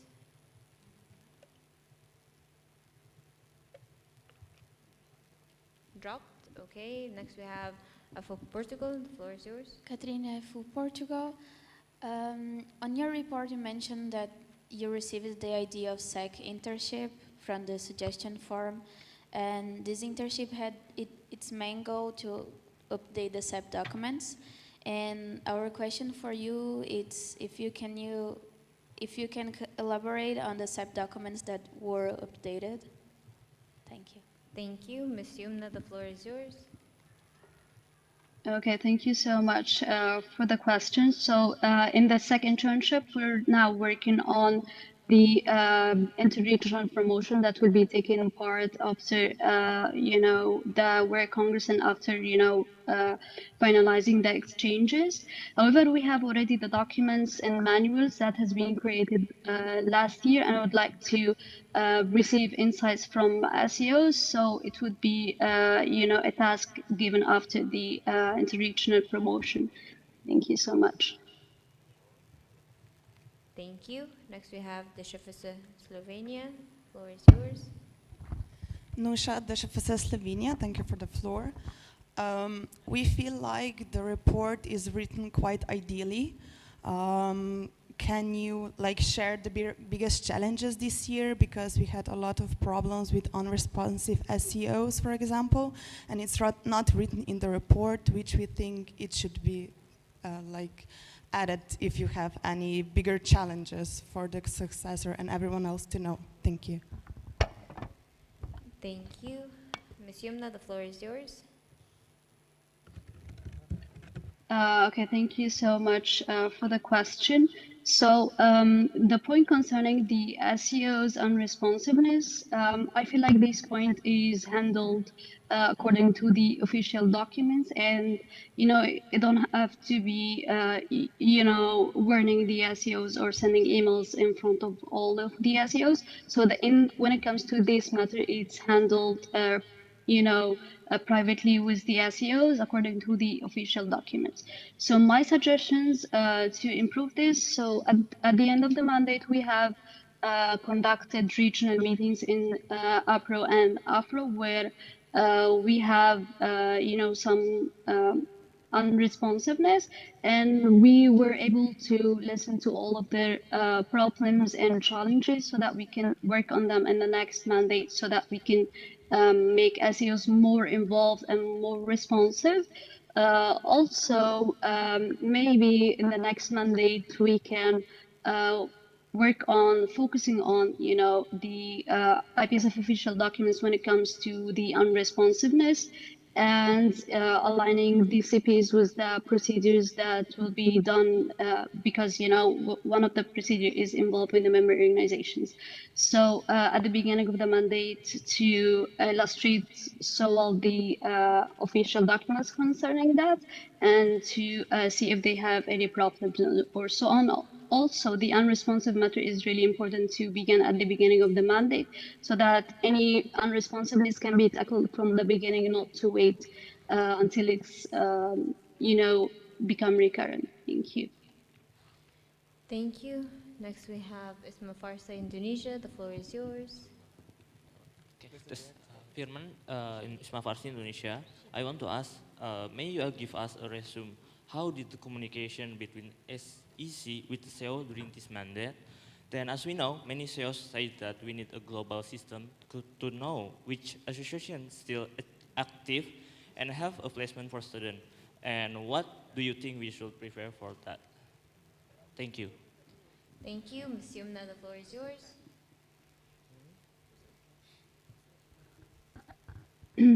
Okay, so we have suggestions concerning global platforms. However, as EXCO, when we discussed that, we decided that we will move the discussion to the next, chairperson of the exchange to weigh the pros and cons of creating that.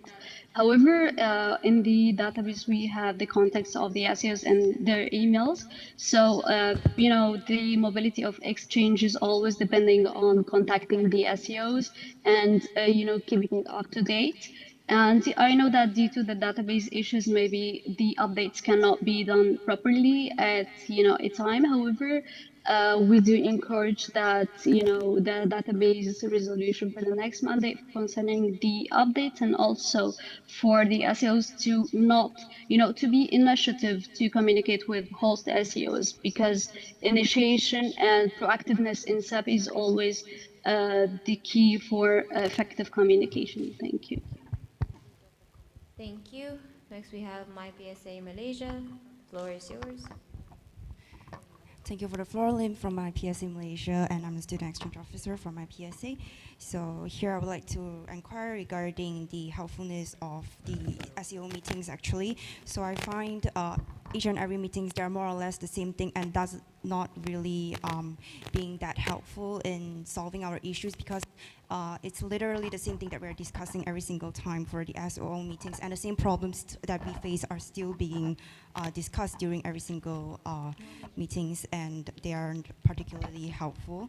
And here in your report, I've seen that the lack of participation in, for example, like SAP promotions are due to unexperienced SEOs. Like this is a fact that we have facing a huge dynamic in change of SEOs every single mandate. And this is actually, I would like to raise this question on behalf of the new SEOs because I was once a new SEOs as well. And I was hoping that the SEO meetings and the trainings would help me to improve and help all of us to improve in terms of managing the SEPs as well. But I don't really find the meetings or trainings or the help provided by the SEC communities like helpful in overcoming our problems faced, mostly the database. But I really do think that there is a solution that can be given because I believe we've provided suggestions to in different meetings that how we can improve these issues, but I don't see them being implemented at all. So is there any ways that you think that you can help to improve the helpfulness of the whole student exchange committee? Thank you. Thank you. Ms. Yumna, the floor is yours. Yeah, thank you so much. I'm really happy to receive, concerns and suggestions concerning the SEOs meetings. We've always encouraged SEOs to recommend, improvement for the trainings and SEOs meetings. So I will give you some insights that we have done this year, and also I'll be giving you some recommendations. So for this year, for the trainings, we try to, for example, if there is a thing, the basic knowledge of how to deal with the database, which is really needed for some member organizations, because in SAP, we don't have like all SEOs are at the same level, so we have to provide the basics. Beside that, we have tried to get the information that is technical away in the form of videos so that we can leave the space for discussions in the SEOs meetings. That's first. Also, we'd like to encourage SEOs for the next meetings in the next year to propose topics in the agenda all the time so that we can help them. Also, we have some, in the form we asked SEOs to put suggestions. That's the second thing. Also, we'd like SEOs to propose topics, maybe in the feedback and suggestions, the form that we have sent. If you have any topics, advanced topics for the training, maybe there will be customized for SEOs who would like to, for example, if you would like a specific training for promotion, maybe we can do specific ones. Also, for the SEOs meetings, I have a suggestion for the next year, to assess the possibility of that, to involve the SEOs in leading the meetings with the SEC. So, for example, in the SEC internship, we found out that we can utilize so much potentials and insights from the SEOs because SEOs meetings has always been a blend of SEOs from different countries. So we learn from each other's in the SEOs meetings and we collect insights from each other's. So maybe we can have the SEOs interactive in these SEOs meetings to make them more effective.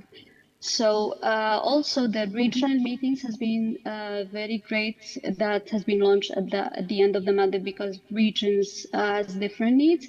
So yeah, I do recommend that we go on regional meetings and be helpful. So thank you so much, and you're always welcome to suggest development in the form. Thank you. Thank you. We have a procedural motion from APF Portugal. Sorry. Beatriz, APF Portugal, we would like to raise a procedural motion to close the floor for discussion. Do we have a second? under KNPSV Netherlands. All those against? Floor closed for discussion. Thank you. We will now proceed to secret discussion. Please turn off the live stream and the Zoom. Scrutineers at the doors. All devices are closed. Phones are in your bags, please. Thank you.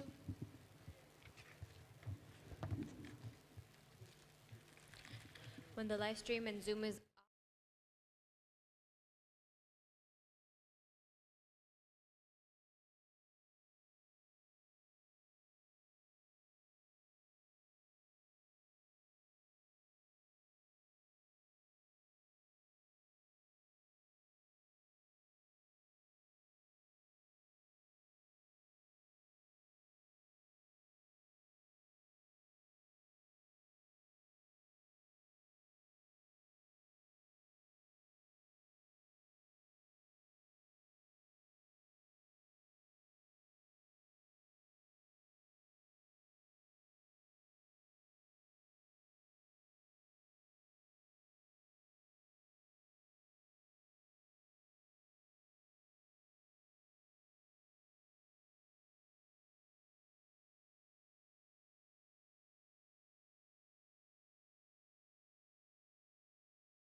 Okay, we have live stream back on. Is the Zoom back on? Thank you so much. We will now proceed to voting. All those for?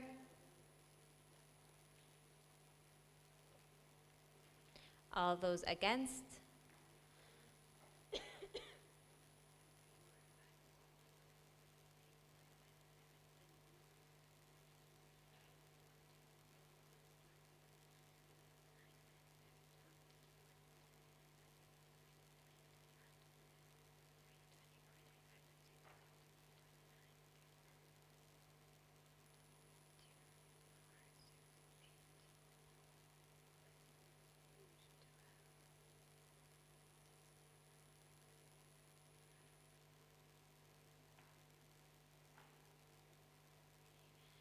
Okay, all those abstaining? Okay, one abstention. Thank you.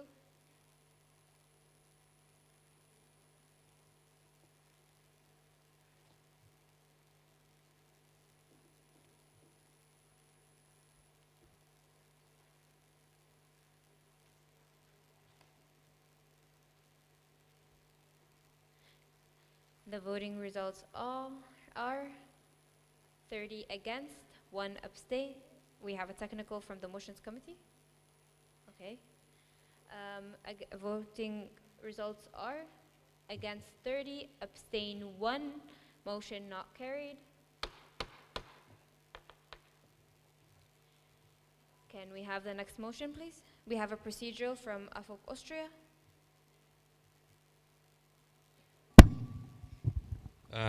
Alex, AFIP Austria. We have already the meeting going on for 2¾ hours and still 1 hour and 15 minutes to go. Could we have like a 2-minute bathroom break? Okay, we can give you a 10-minute bathroom break. Thank you. Okay, so we'll need to suspend the standing orders. Okay, so we proposed by the Sheffice Slovenia, seconded by AFOP Austria. So we need a voting. All those against? None? Okay, thank you. We need a roll call.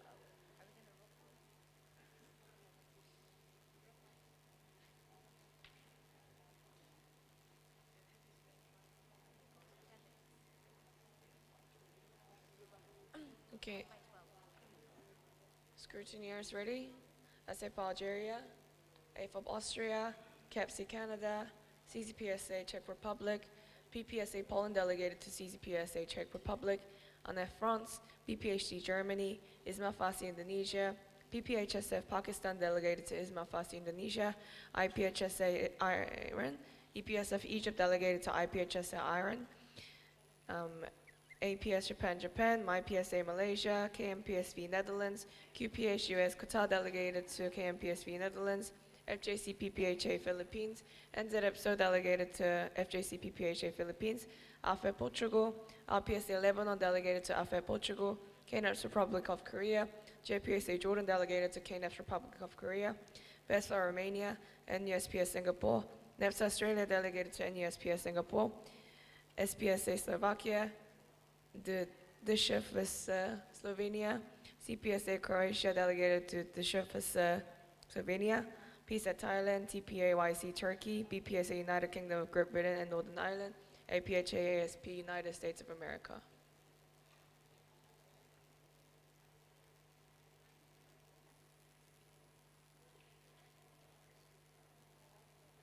Okay, roll call completed. You guys can go on break and just be back by 12, please.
Can everyone please be seated? We will be starting shortly.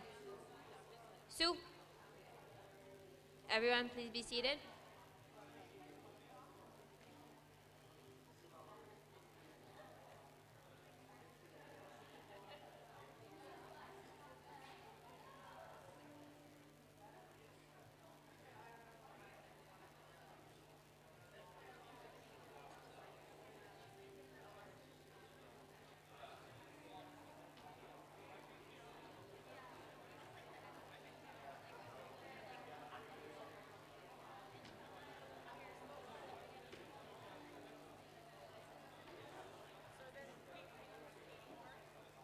Everyone, please, to your tables. We will be starting with the roll call.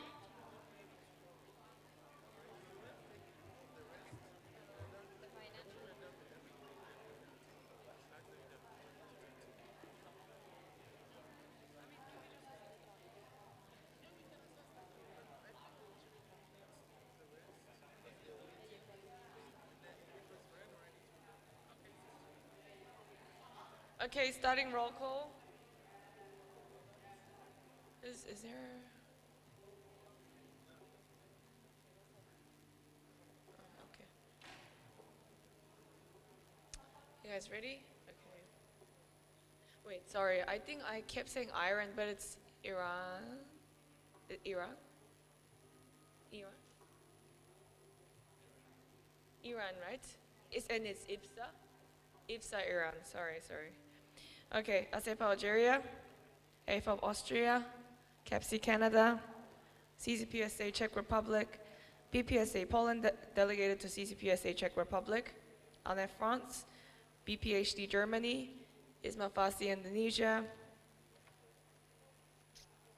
PPHSF Pakistan delegated to ISMA FASI Indonesia, IPSA Iran, EPSF Egypt delegated to IPSA Iran, APS Japan, MyPSA Malaysia, KMPSV Netherlands, QPH US Qatar delegated to KMPSV Netherlands, FJC PPHA Philippines, NZEPSO New Zealand delegated to FJC PPH Philippines, AFE Portugal, RPSA Lebanon delegated to AFE Portugal, KNEPS Republic of Korea, JPSA Jordan delegated to KNEPS Republic of Korea, BESFA Romania, NUSPS Singapore, NEPSA Australia delegated to NUSPS Singapore, SPSA Slovakia, DSHFSA Slovenia, CPSA Croatia delegated to DSHFSA Slovenia, PSET Thailand, TPAYC Turkey, BPSA United Kingdom of Great Britain and Northern Ireland,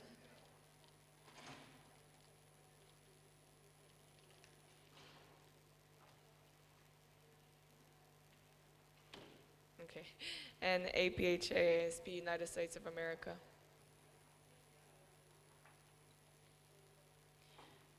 Can all the voters in the room raise their voting cards so we can count, please?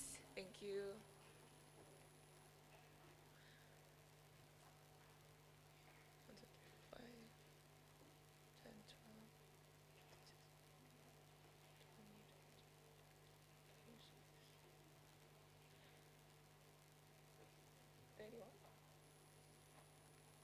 Okay, we have 31 voters in the House. You can lower your voting cards. Thank you. Thank you. We need a procedural motion to resume the standing orders. Do we have a proposer and a seconder? Proposed by MyPSA Malaysia, seconded by KNPSV Netherlands. All those against? Thank you. Motion, please.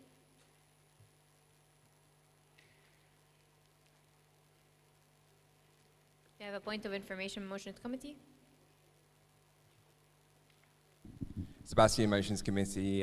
Motion Committee just wants to remind everyone that when they do a procedural motion, they need to state the procedural motion when they call it, because it didn't happen at the end of the last session. Thank you. Okay, thank you.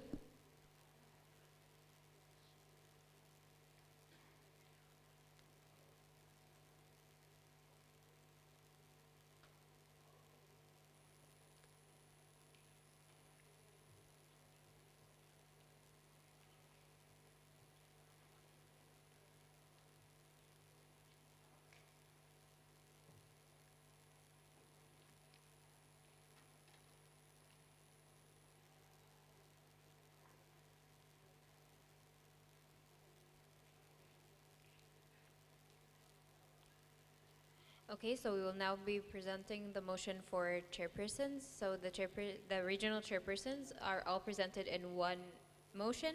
So you can raise a procedural motion to vote on them in parts if you would like. So we have a procedural motion from APIF Portugal. Valeria of Portugal, we would like to raise a procedural motion to split them in parts. Thank you. Thank you. We have a point of information from Motions Committee first.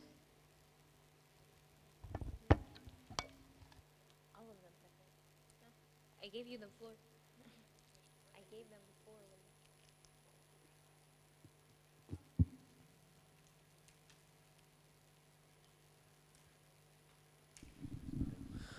before. Luca, Motions Committee. So just to explain how to proceed with voting in parts. So as you did, you need to come for procedural motion to vote in parts, and you need to specify exactly which part of this motion you want to vote on separately. Thank you. Motions Committee, APF Portugal. We would like to vote separately for Pan American Regional Office. Okay, so to clarify, we will be voting on the chairperson of the African region and the Euro region and the Embro region, as well as so those with the Asian Pacific, all four together, and we will be voting on the Pan American separately. We need a seconder, seconded by KNPSV Netherlands. All those against? Motion carried. So we will now be presenting motion number 26, proposed by executives. This, the 69th IPSF General Assembly, accepts and adopts the report of the chairperson of the African, Asian Pacific, Eastern Mediterranean, and European Regional Offices 2022-23. Do we have the chairpersons in the Zoom?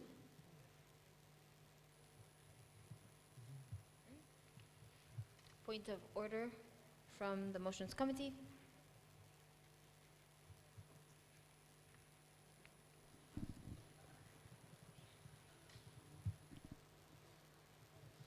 Sebastian Motions Committee, so that procedural motion is actually debatable, so there should have been a debate. According to 4.1.4. Thanks. Thank you. I'm not going to debate, it's already closed. Thank you. Okay, so we will start with the presentation from the African Regional Office. Please go ahead. Okay, I hope I'm audible.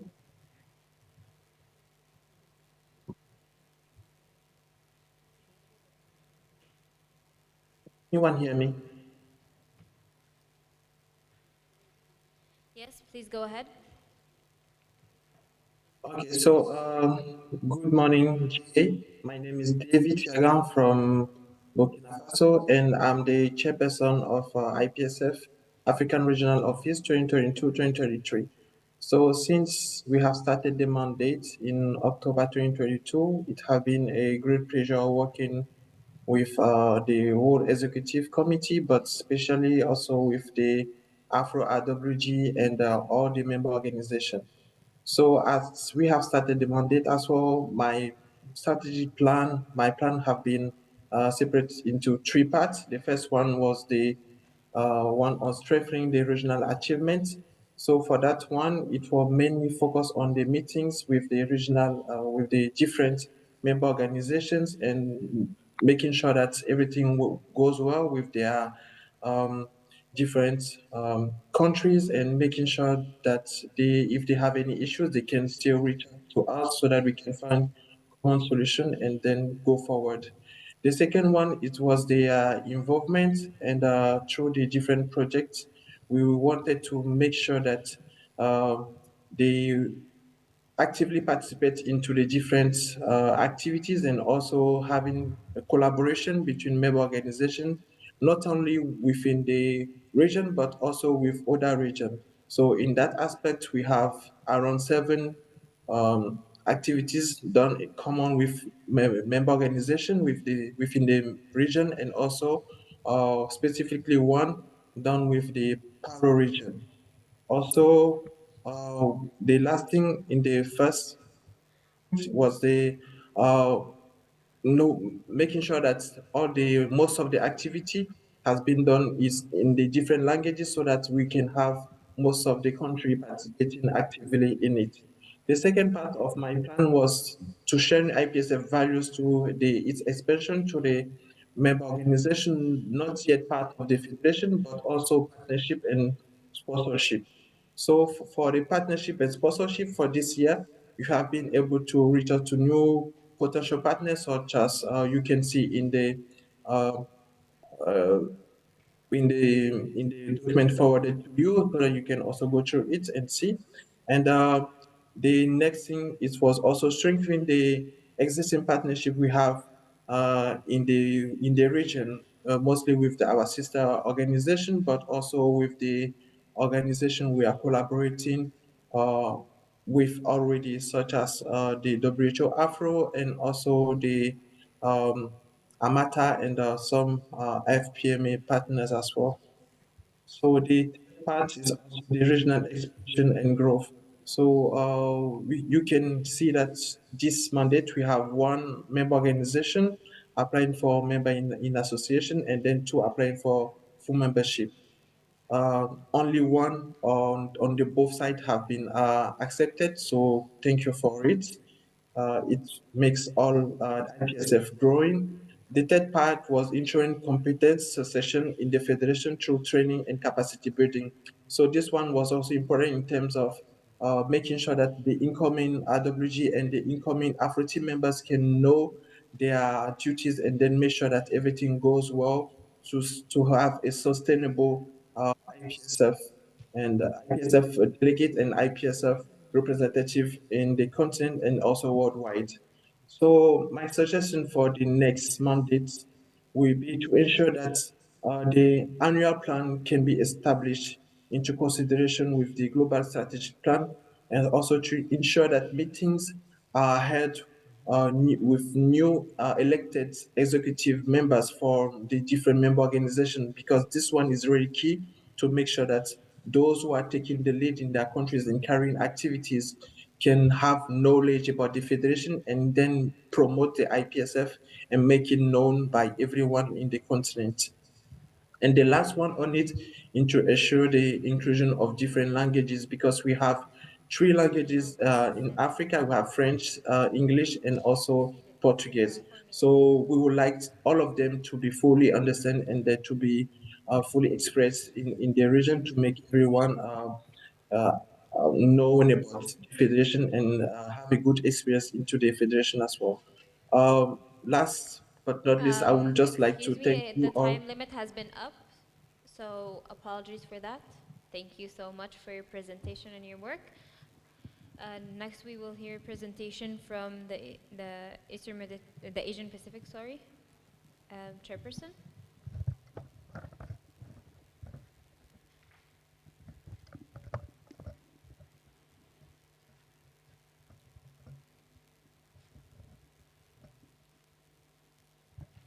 Hello, hello everyone. Good afternoon. I'm Bill. I'm the IPSF Asia Pacific Regional Office Chairperson for this mandate. So before I start my report, I just want to emphasize that the points mentioned in my report are not just my work. It's the work of all of the Regional Working Group of Asia Pacific, the over 65 members of the IPSF APRO team, and also the member organizations in Asia Pacific. So it is all a combined efforts of everyone in our region. So for my report, I just want to mention for our internal portfolio, we had a really good mandate. We were able to support new organizations and also struggling organizations with mentorship programs, and also our April home tour, wherein we made specialized webinars to go to each association if we can go to them physically and support their projects. We also were able to have, quite recently, 2 new member organizations, Sri Lanka and Brunei Darussalam. And we were also able to go to events physically from Korea. And also we were able to network and socialize some of our members from Taiwan. Next, for our external portfolio, we were able to have strengthened relations with already existing partners from previous mandates, such as the Federation of Asian Pharmaceutical Association, and also the Asian Young Pharmacist Groups, and also memes. And also we were able to have several new sponsors and partners for the regional office for our PD competitions specifically. And now for also our policy, we were able to integrate that into the regional projects by having an advocacy competition. And we were also able to provide training to our member organizations on how they're able to better leverage themselves as members of IPSF with policy. And then also for our branding, we were able to solidify it as something that is both professional and friendly. And it has been really great seeing the results of that when it comes to our engagement with our social media. And also with that, we were able to go to several events with our partners, such as WHO high-level meetings, WHO WIPRO and CIARO regional committee meetings, and also new events such as the Asian Forum for Sustainable Development. And also we had strengthened partnerships with IFMSA, IADS, and IVSA, wherein we were continuously invited to their regional events as we also did the same for them.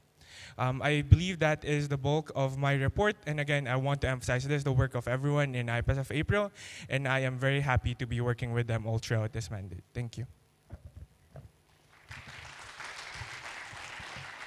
Thank you so much for your work. Next, we have the Eastern Mediterranean chairperson.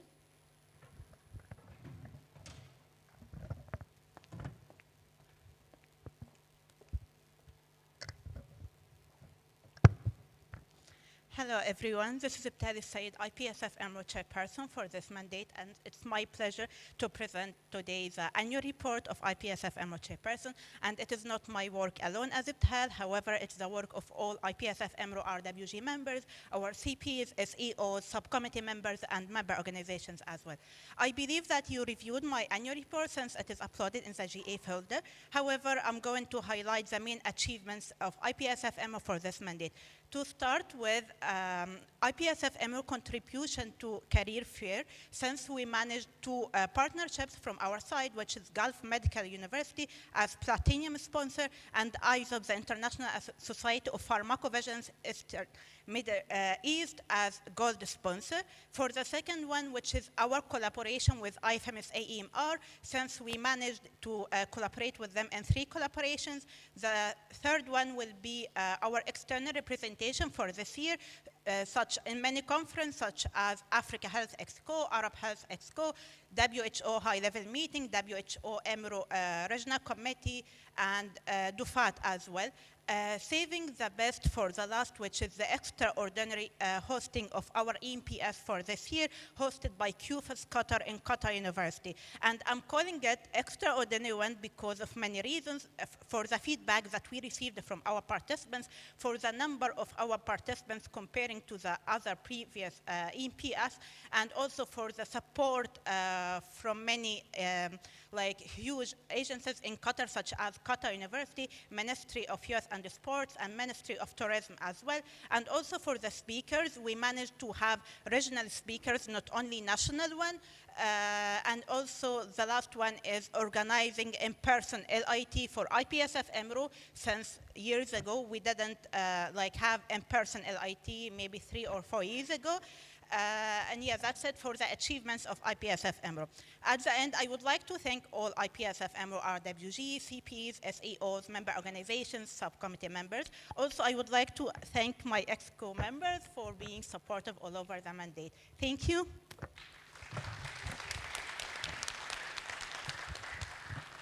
Thank you so much. Next, we will hear from the European Regional Office Chairperson. Okay.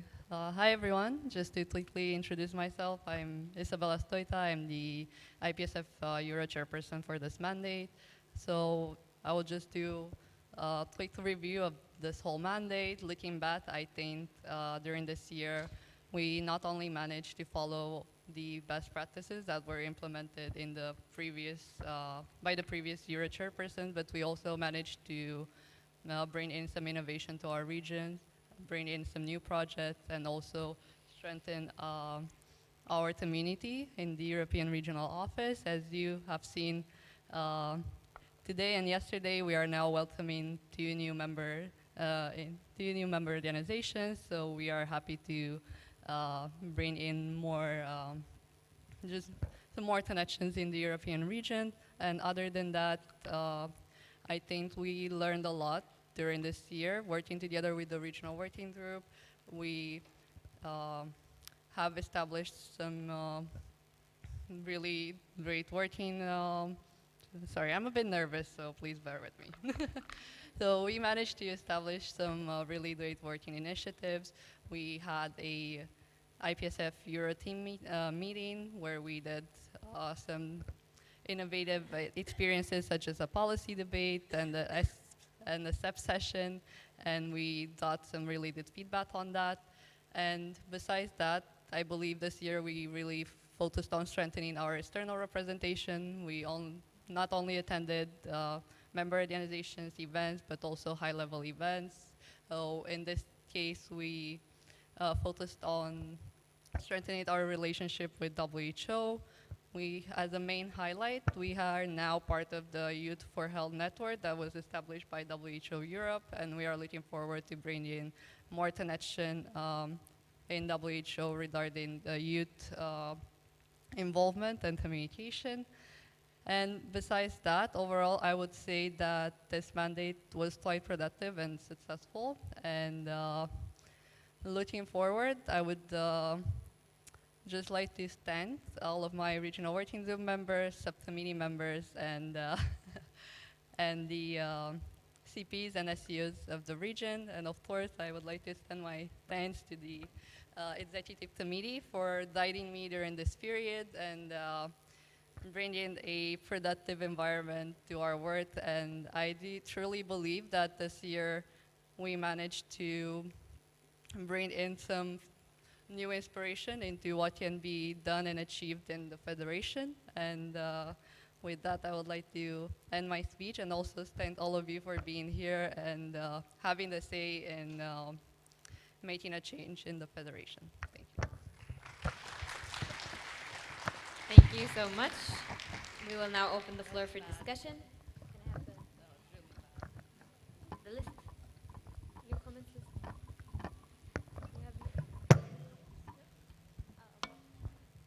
Do we have any comments? Okay, we have a clarification point from BPHD Germany. BPHD Germany, can you please clarify on how we're going to proceed with the discussion? If we're going to do it one by one for each chairperson or all together? Thank you. Are you asking if you raise to close the discussion? Clarify, please. Clarify. BPHD Germany, I wanted to ask how the procedure of the discussion is going to be done. Okay, so basically whoever's gonna ask the question, they're gonna direct it to the chairperson that they want to direct it to. Okay, so do we have any new points? BPHD Germany. BPHD Germany, we would like to direct the question to the chairperson of EMRO. We would like to ask why the RA session has not been streamed online. Thank you.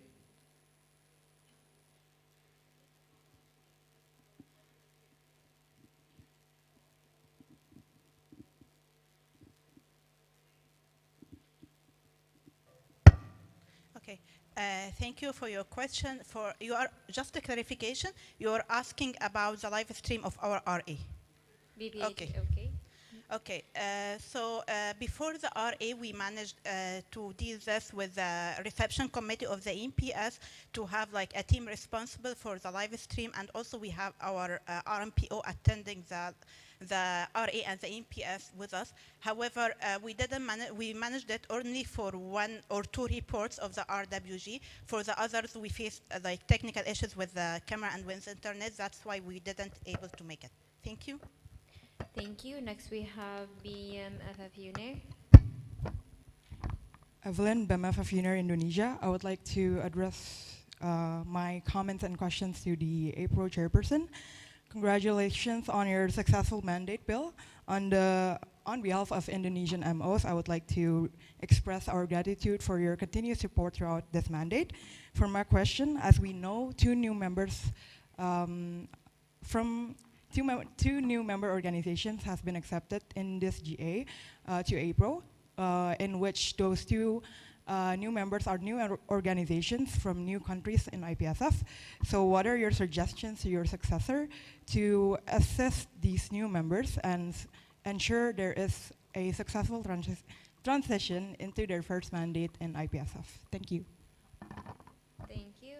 We have a clarification from APRO chairperson. Bill, IPSF April chairperson. Sorry, Evelyn, if you can please repeat the question. Thank you. Okay, So, BMFF UNAIR. Evelyn, BMFF UNAIR Indonesia. So my question was, what are your suggestions to your successor to ensure, to guide these new members in IPSF to ensure a successful transition into their new mandate in IPSF? Thank you. APRO chairperson. Bill, IPSF April chairperson. So for this, we actually have programs within IPSF April right now. First off, we do have one-on-one group chats with these organizations, not just new organizations, to make sure that they are able to approach the regional working group easily when it comes to their questions. And also, the chairperson and regional relations officer, we do have one-on-one meetings with them as well, wherein we are able to provide feedback when it comes to their work. And also coming up, I believe one of the additional programs that we have right now is the mentorship program, where their CP, president and SEO, will be guided on how a member organization in IPSF works. So this comes into how to make activity reports, how they can make projects in line with IPSF objectives, etc. So I believe those initiatives are enough for them to be guided, and then they can always go to IPSF April in a case-to-case basis. Thank you. Thank you. Next we have APF Portugal. The floor is yours. Beatriz, APF Portugal. We would like to direct this question to the chairperson of AFRO. We have heard from some MOs that the regional assembly did not go as smoothly as it could have been. Can you elaborate a little more on this? Thank you. Thank you. AFRO chairperson, please go ahead. Jaga, IPSF Afro chairperson. Thank you for the questions. So regarding the Afro Regional Assembly for this year, from my side, we have some difficulties having the upcoming RWG members, and this is due to the fact that I believe the current member organization want to have an efficient upcoming RWG members. So they want to make sure in that order we are missing actually a new regional project officer. So a second call has been raised. And now regarding the organization of the EFPS, indeed, there were no, everything goes smoothly regarding the organization of the EFPS, but regarding the array, we have had some issues regarding the room because not everything was set. Some miscommunication with the host of the place where we were having the array, so we just had to move the array room at the last moment for the last session. So that was the only issue that happened, I can say, during the regional assembly so far. Thank you. Thank you. Next we have BPHD Germany. BPHD Germany. This question is directed to the chairperson of EMRO. We would like to ask if you can tell us what happened to the TDC of EMRO. Thank you. Thank you. EMRO chairperson, the floor is yours. Ibtihal, IPSF EMRO chairperson. For the TDC in EMRO, it was supposed to be hosted by IPSF Egypt, and they were responsible for all promotion, registration, and all preparation of TDC. And also, we were following with the training committee and our president-elect. And we managed to receive the required number of participants to have the TDC. However, our challenge was from the trainer's side, because for holding the TDC, we need to have at least three trainers. So 2 of them were from Sudan, like 1 or 2 weeks before the war that happened in Sudan, and 1 of them were in Egypt. So after what happened in Sudan, we received information from the training committee and from the trainers that the trainers will not be able to travel to Egypt because the TDC should be in Egypt. They will not be able to travel to Egypt to have the TDC, and it was like a short notice before the actual timing of the TDC. And the training committee were trying to contact other trainers from Egypt and or near to Egypt to make it, but none of them were responsible. Thank you. Thank you. Next we have BPSA UK. The floor is yours. Patrick Carr, BPSA UK. My question is directed towards the EMRO chairperson regarding the role of the RRO in your region in relation to the actual reports that were being accepted. We heard from another MO or from other delegates that there was issues with accepting his or her report, so can you please provide a bit more information? Thank you.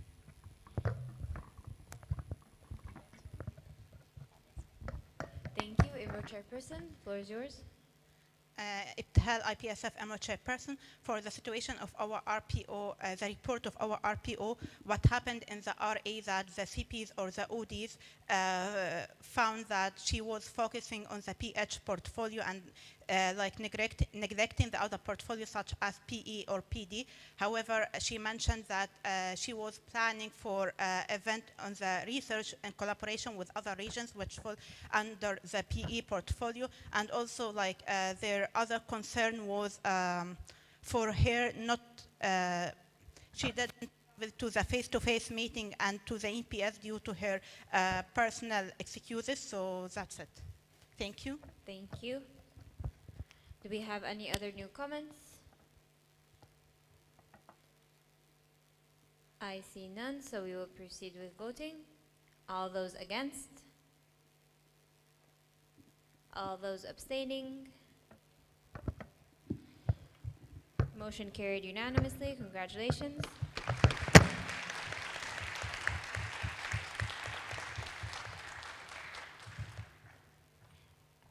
I was going to give everyone the floor to say something if you would like, if a minute each. So we will start with the AFRO chairperson. Thank you very much for accepting our report. It's a great pleasure for us having that occasion. So thank you for all the things, and thank you to the EXCO as well for their support during the whole mandate.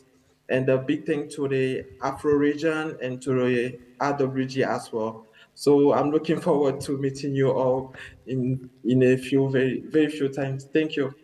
Congratulations. Thank you. APRO chairperson, 1 minute, please. Thank you, Chair, for the floor. Bill IPSF APRO chairperson. Again, I would just like everyone in the Asia Pacific, to all our member organizations, our regional working group, and the IPSF APRO team. Thank you so much for making this mandate a success. And I'm hoping for the next mandates, your future generations, please do guide them. We really appreciate our member organizations. Yeah, please stay active in the Federation. We are looking forward to having you. And if you have any other invites where you want to invite regional working group, we're always open to that. We really appreciate networking and socializing with your members. And yep, I think just lastly, want to appreciate our regional relations officer who is here and our immediate past chairperson for helping us all the way in IPSF APRO. Thank you. Thank you. EMRO chairperson, minute please. Ibtihal IPSF EMRO chairperson. First of all, I would like to thank the General Assembly for accepting my report as IPSF EMRO chairperson.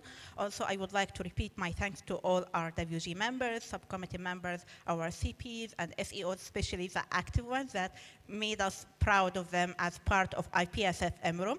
also for EXCO, all of them started from Ryan, regional chairpersons, external, and all of them. I would not like to forget any of them, but thank you for being supportive all over the mandate. And for the new generation or the next team of IPSF EMRO, I'm wishing them all the best, and I'm wishing them to continue the success that we started. Thank you. Thank you. Lastly, Euro Chairperson, please go ahead. Isabella, IPSF Euro Chairperson. What can I say now? My colleagues have stolen all the words. But really, thank you everybody for accepting my report, first of all, and second of all, for being here and expressing your thoughts and interest in the regional offices. I think this is the perfect place to bring in any concerns, any feedback, and just all of the comments to help shape a better organization in the future. Again, I would like to thank my team, the regional working group, subcommittee members, and the executive committee for the support they have provided. I will also extend my thanks to the CPs, SEOs, and all the IPSF team members for being so supportive and just bringing all of this new and fresh ideas to not only the regional assembly but also to the GA. And yes, thank you very much. Thank you so much. Next motion, motion number 27, proposed by executives. This is the 69th IPSF General Assembly accepts and adopts the report of the chairperson of the Pan-American Regional Office 2022-23. Do we have Ms. Gabrielle in the room?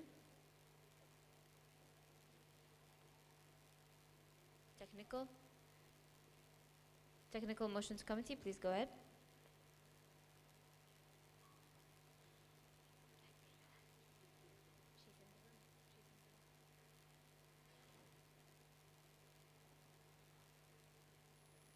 Sebastian, Motions Committee, please may the motion be amended to office, not officers. Okay. Thank you. Thank you. Ms. Gabrielle, please present. Can you hear me?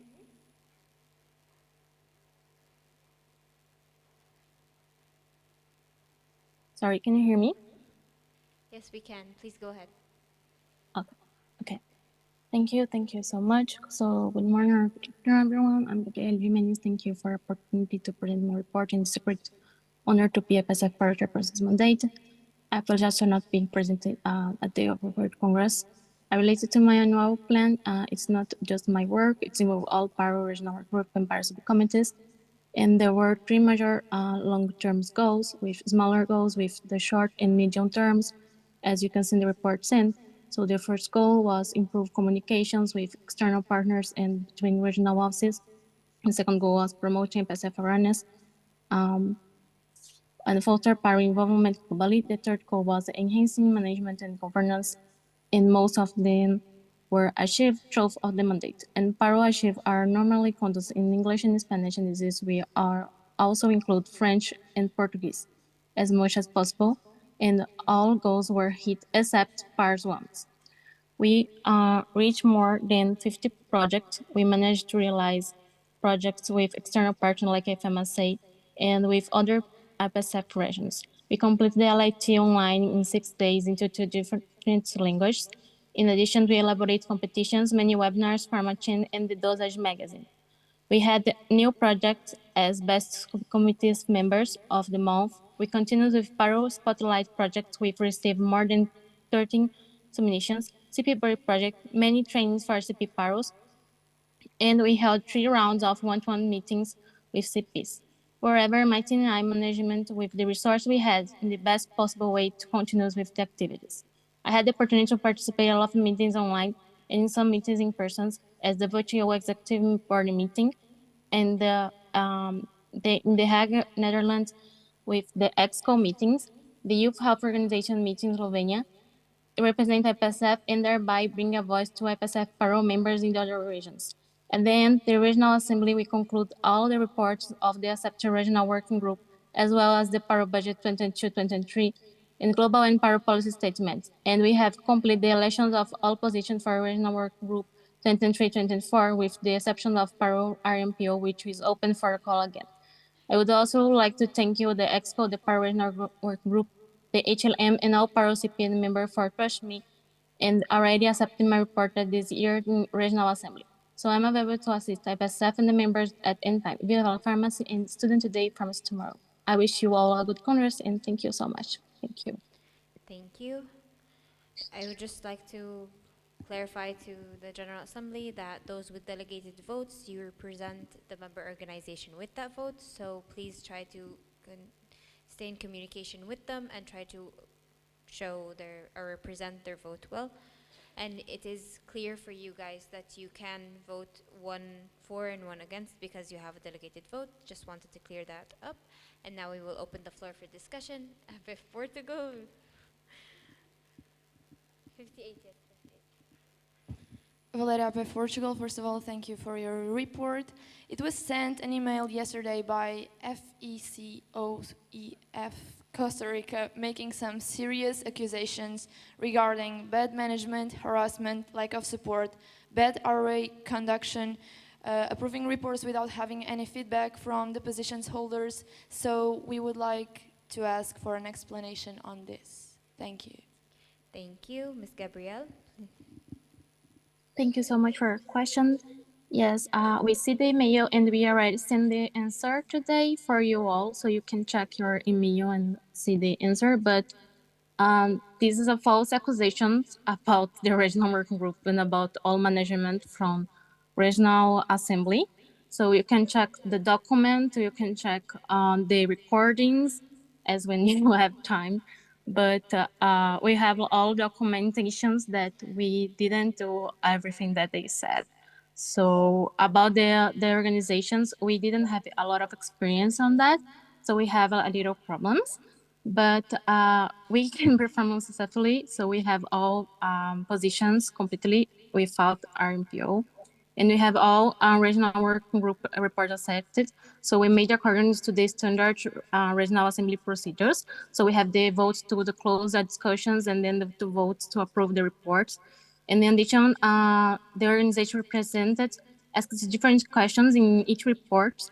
So at any time was any delegate pressure to not ask questions, and everyone present had the opportunity to participate and ask questions corresponding to each motion. So before in the open discussions, those present were asked to vote in the chat if they agreed to close the discussions. And all the motions had open discussions, and the participants had all delegations like for free to speak. And we did in both languages. So these years, I believe the first year that we have in Paro, no problems with English and Spanish because we translate for both languages. So all are included on that.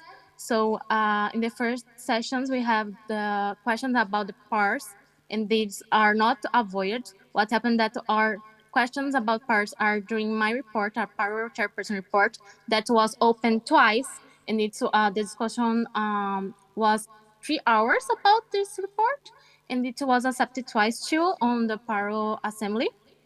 So I answer about the parts questions in my report and before my report and in other parts, and we discuss about the part report as well as when we have the part report. So, but we don't have the report from the partial person because she didn't send. So I answer every question that I have the answer. So yes, we discussed a lot about PARS, and we discussed about Paro chairperson as well, as I said. So the PARS report was made in the third sessions in January, so you can check as well. And Mauricio didn't participate in this session on day 23. So he could not ask questions about this topic, and apparently they don't know about this. But we answered this email for him too. I answered this about this by WhatsApp for him too. So anytime any member have been blamed, as they said on the email as well. So our objective as a federation is not to look someone to blame or someone to say, hey, it's your fault. It's our objective is just say, okay, we have a problem here, how you make it work in the next time, and how you make the students have a good time now. So that's why we did the Pharma Chain event. That is an event that was created in emergency situations, since some people had already bought their plane tickets to Brazil. And this event was carried out with the best possible intention so that people who went to Brazil feel welcome and have activities related to pharmacy. So it's important to clarify for this event that no time was any kind of financial contribution received from IPSF or from PAR's budget. So the only economic contribution received from the sponsor Farmas Cruz Verde, and the voluntary economic contributions from some members from the regional working group. So I paid it from my pocket, and the RMPO from Paro paid it too. So we are not asking for reimbursement for that. And the Cruz Verde just paid for Anekif Chile members. So we didn't use the Cruz Verde money too. So we didn't use any money from IPSF for this event. It's just an event to help the Paro members that come to Brazil. And the other members that come to Brazil and not participate on the Pharma Chain event, I send messages to them, in particularly like privately, and in the group that I create with Anekif Chile, to send information about Brazil to them, to not, because they are like in a country that they didn't speak Portuguese, so it will be really hard to them to stay alone. So I send information like how to use the subway, how to talk some words, how they can So eat, just, I'm some gonna raise a point of accommodations. order, Ms. Gabrielle. So please try to keep your answers Yes, to the thank you. point because we're taking way too long and we only have 15 minutes in this session. So please, and if APIF is satisfied with the answer, we can proceed. You have a direct? Okay, we have a direct from APIF. Valeria of Portugal. Like, this was not the first time that MO from the Paro region made like such an accusation. So what would be like their motivation to lie about it? Thank you. Thank you, Ms. Gabrielle. Please keep your answers short to the point. Thank you. The floor is yours. Can you repeat the question, please? APIF Portugal. Valeria of Portugal. It was not the first time that a Paro region made, a Paro MO made such an accusation. So what would be like their motivation to lie about what they say? Thank you. Thank you, Ms. Gabrielle. Thank you The floor is for yours. thank you for your questions. I need a clarification about other accusations that we have on Paro this year, because I'm not sure if I know about these other accusations, so I need to clarify all both questions. So can I have this clarification? Valeria of Portugal. I believe it was sent an email by the Mexican Federation making such accusations as well regarding the RWG, regarding the PARS event. I can look for it, but I don't have it here right now. So, but I can look for it. Thank you. Thank you, Ms. Gabrielle. The floor is yours. Thank you so much for your question. Yes, it's the same contest, it's the same content. So we answer both in the same email. So Miss Evelyn, the Paro secretary, answered both.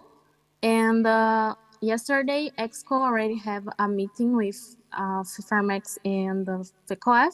So I was not invited to participate to the meeting, but I know they have, I believe, with the secretariat.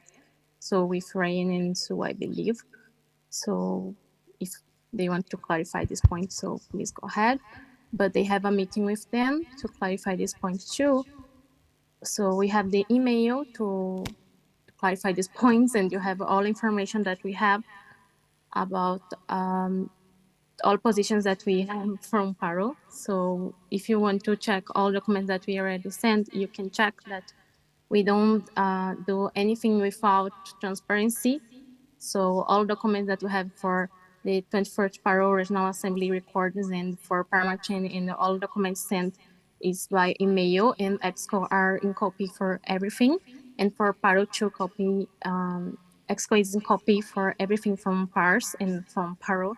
So Paro Regional Working Group and the Expo are aware about everything is happening on Paro. So we have transparency in everything. And to prove that, we have all reports accept from regional assembly. So they send this email, but they are on regional assembly and they approve the all reports, including mine twice.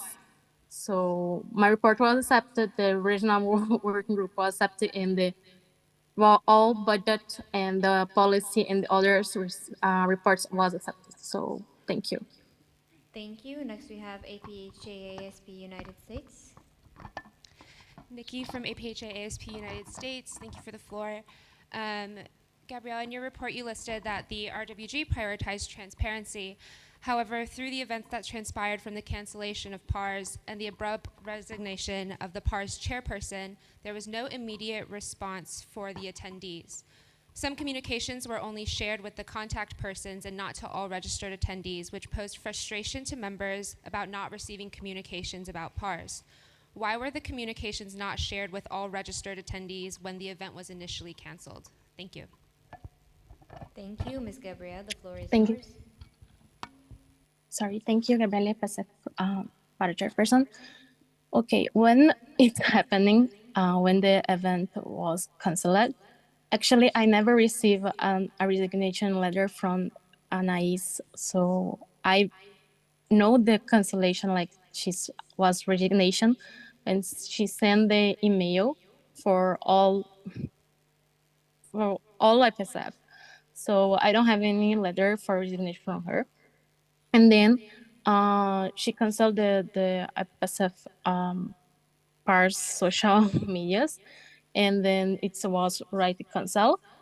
And after that, we have a lot of urgent meetings with AXCO to know how to write all information to the CPs and COs, and then all of CPs can contact the members.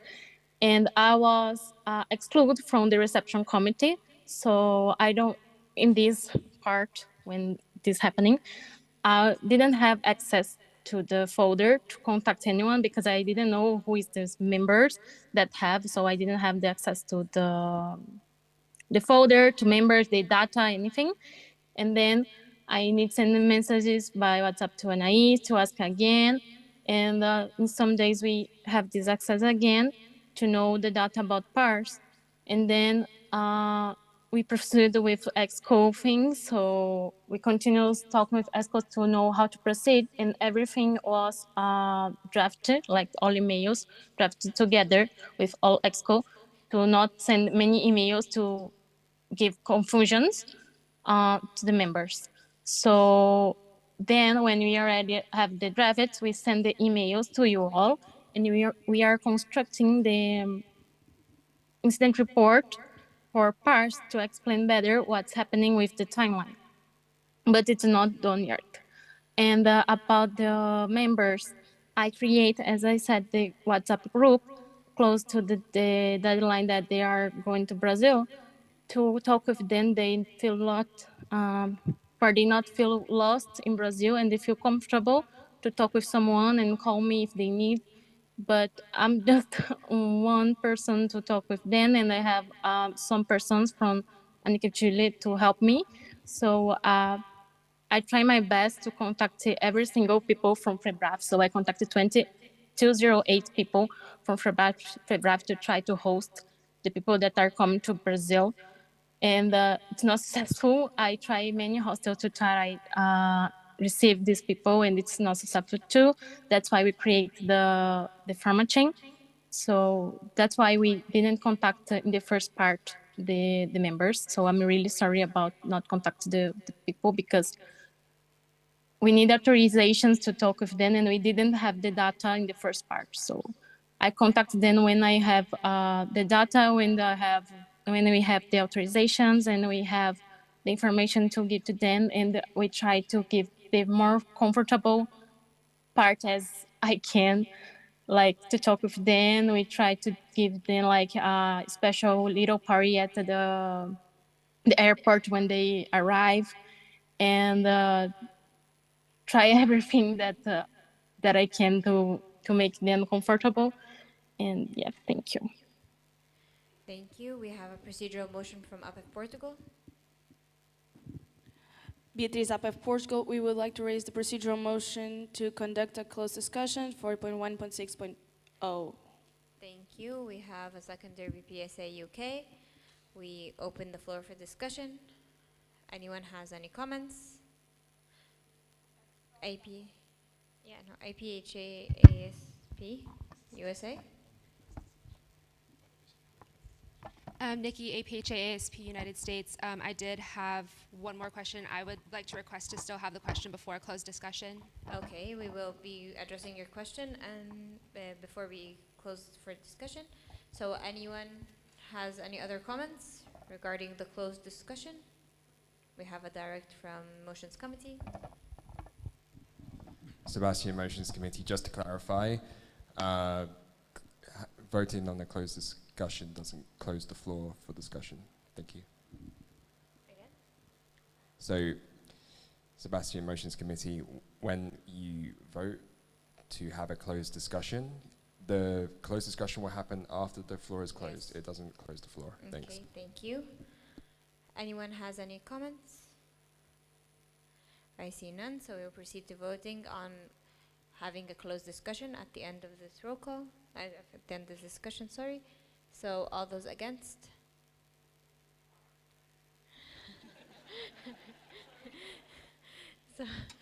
So the motion is carried. We will be taking this point and then proceeding with secret discussion. APHA ASP USA, the floor is yours. Nikki from APHA ASP United States. On behalf of our organization, we wanted to share many students are still missing between $600 to $800 US, both for registration of PARS, LIT, and post-Congress. On top of that, some of the registrations were not able to get refunds for the flights as the event was canceled roughly 10 days before departure.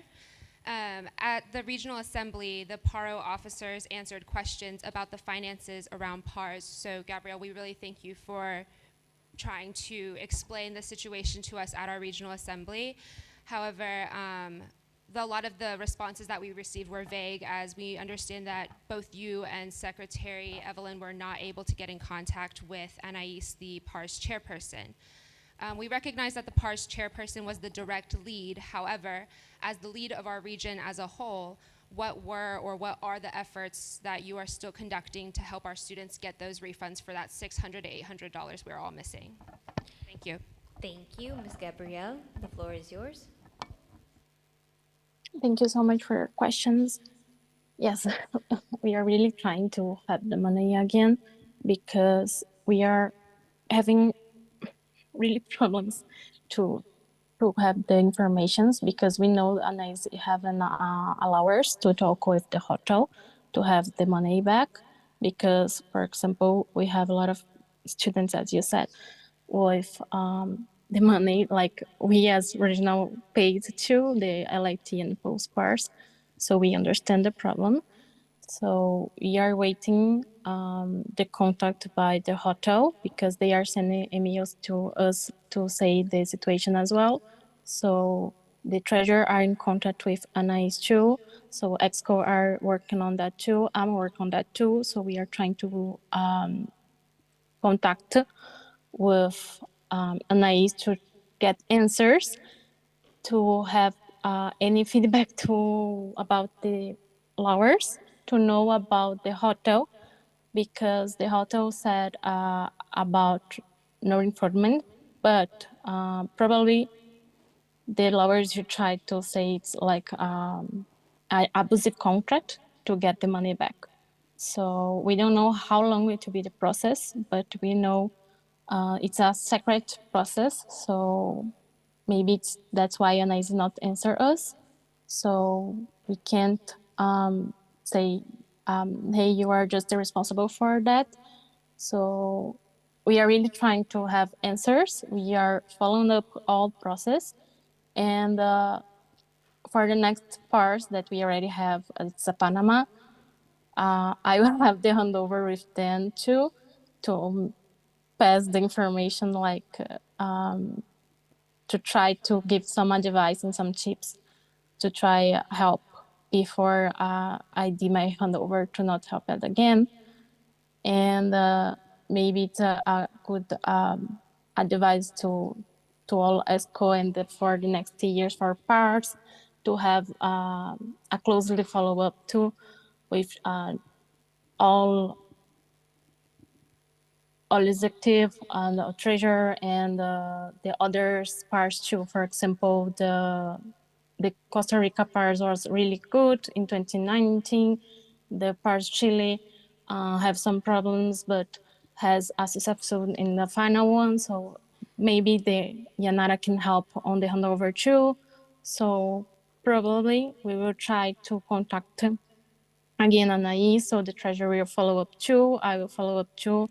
And the next chairperson will follow up too. And we'll try to do a better handover with the next pars Thank you. chairperson. Thank you, Ms. Gabrielle. Any further comments? We have a direct from APHA-ASP USA. Floor is yours. Joanne, IPHA ASP USA. I would actually like to clarify when you earlier said you needed authorization to notify us, because we all know that being notified on such thing on such a short notice led to great financial loss and also ruin of the reputation for our parts. I would just like to clarify what kind of authorization do you need, and for further events, even if they are or are not experiencing hardship, will we still need to wait for that authorization to be notified on the last date when it's actually being canceled and it's too late to do anything now? Thank you. Thank you. Was that a question? Was that a question? Apologies. Can you repeat your question? Can you repeat the question? Do I? You get to talk twice now. Thank you. Gabrielle, thank you for your work for us, but I would just like to clarify when you said you needed authorization to notify us for the cancellation. I just want to know what kind of authorization do you need, and for future purpose, if we will still need to wait for that authorization before we know about everything's going on with the event, and wait till the last day when it's too late for everything to be redone. Thank you. Thank you so much, Ms. Gabrielle. Floor is yours. Thank you for your questions. When I mean the authorizations, like as I said, I didn't receive any letter for resignation, so we didn't know that Anais will just send an email saying that she will cancel the hotel, and then I sent the message to EXCO to explain the situation. We have an emergency meetings.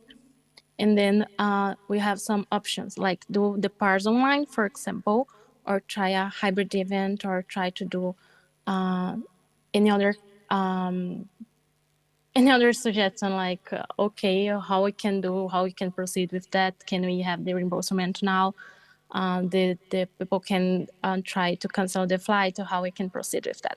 So this is the kind of authorization that I need. Like, I need the authorization from the all EXCO to explain to you all the draft email to say, hey, we are aligning that all points that we can have the solutions to this problem.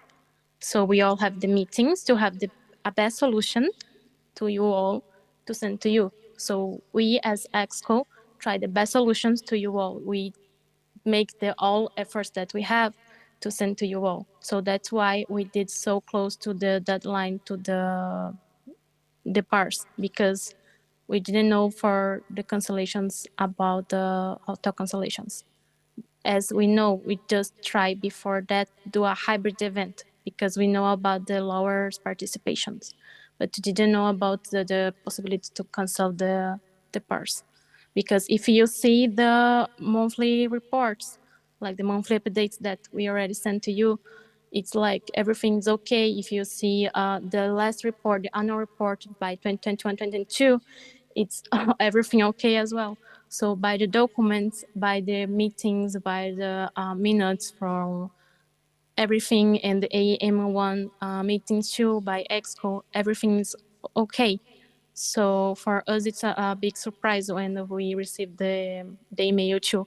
So for the next one, to advise you all, it's better when you receive any monthly updates, you all as CP and COs and AOs ask on the monthly updates about PARS because you are forcing the original answer about that. Because we received some questions, we answer that, and the partial person answers some questions about PARS too, as you can see by email too.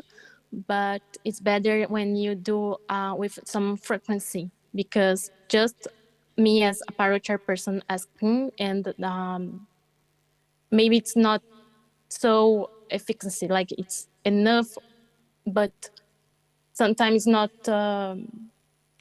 Sometimes the document is correct, but we have more details.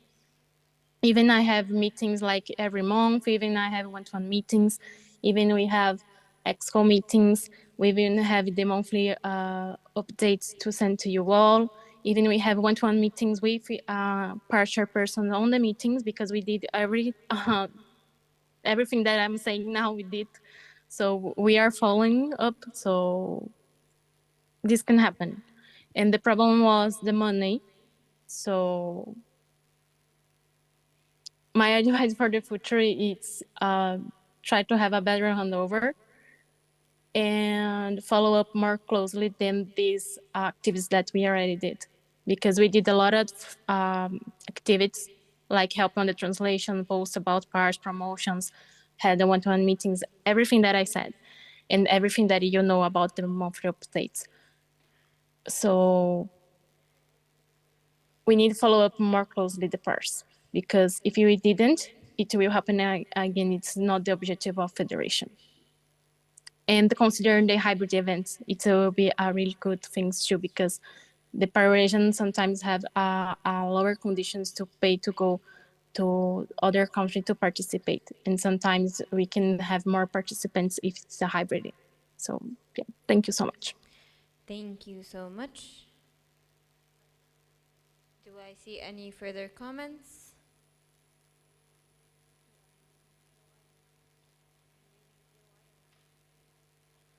Okay, I see no further comments. We will now proceed, we will close the floor for discussion, and now we will proceed to the closed discussion. Please close off the live stream and the Zoom. Scrutineers at the doors, devices off, phones in your bags, please.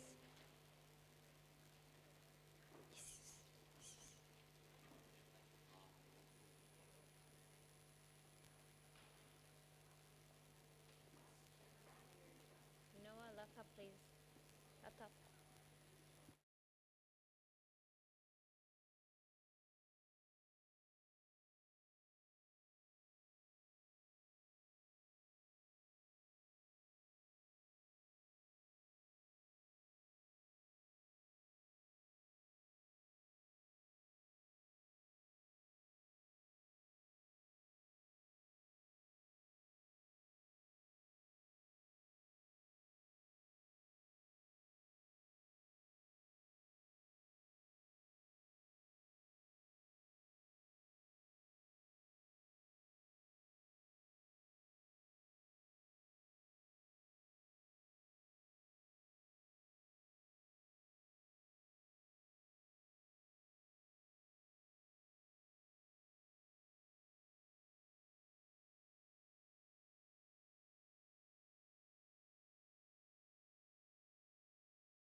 stream is back on. Is the Zoom on? Okay, thank you so much. We will proceed with voting. All those for? All those against?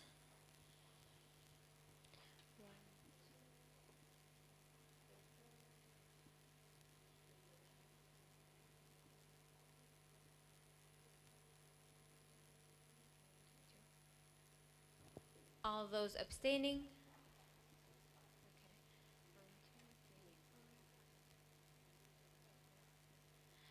Okay, thank you so much.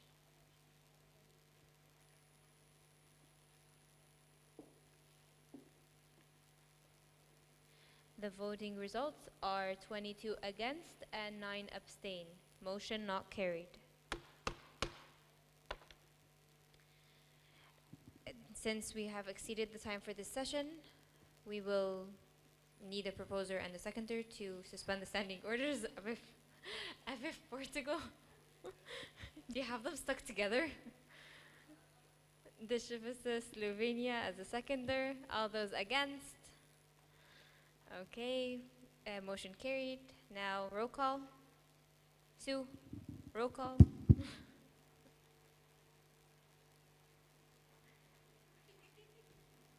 By the way, thank you so much for having such an efficient session.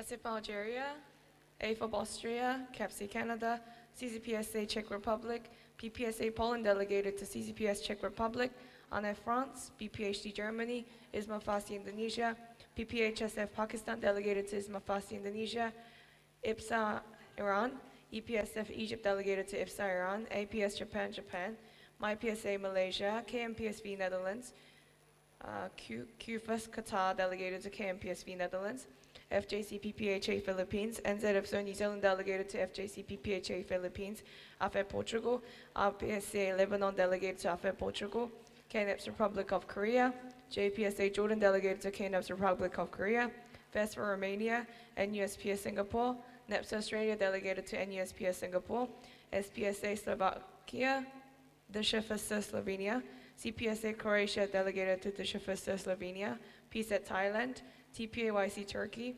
BPSA United Kingdom of Great Britain and Northern Ireland, APHA ASP United States of America.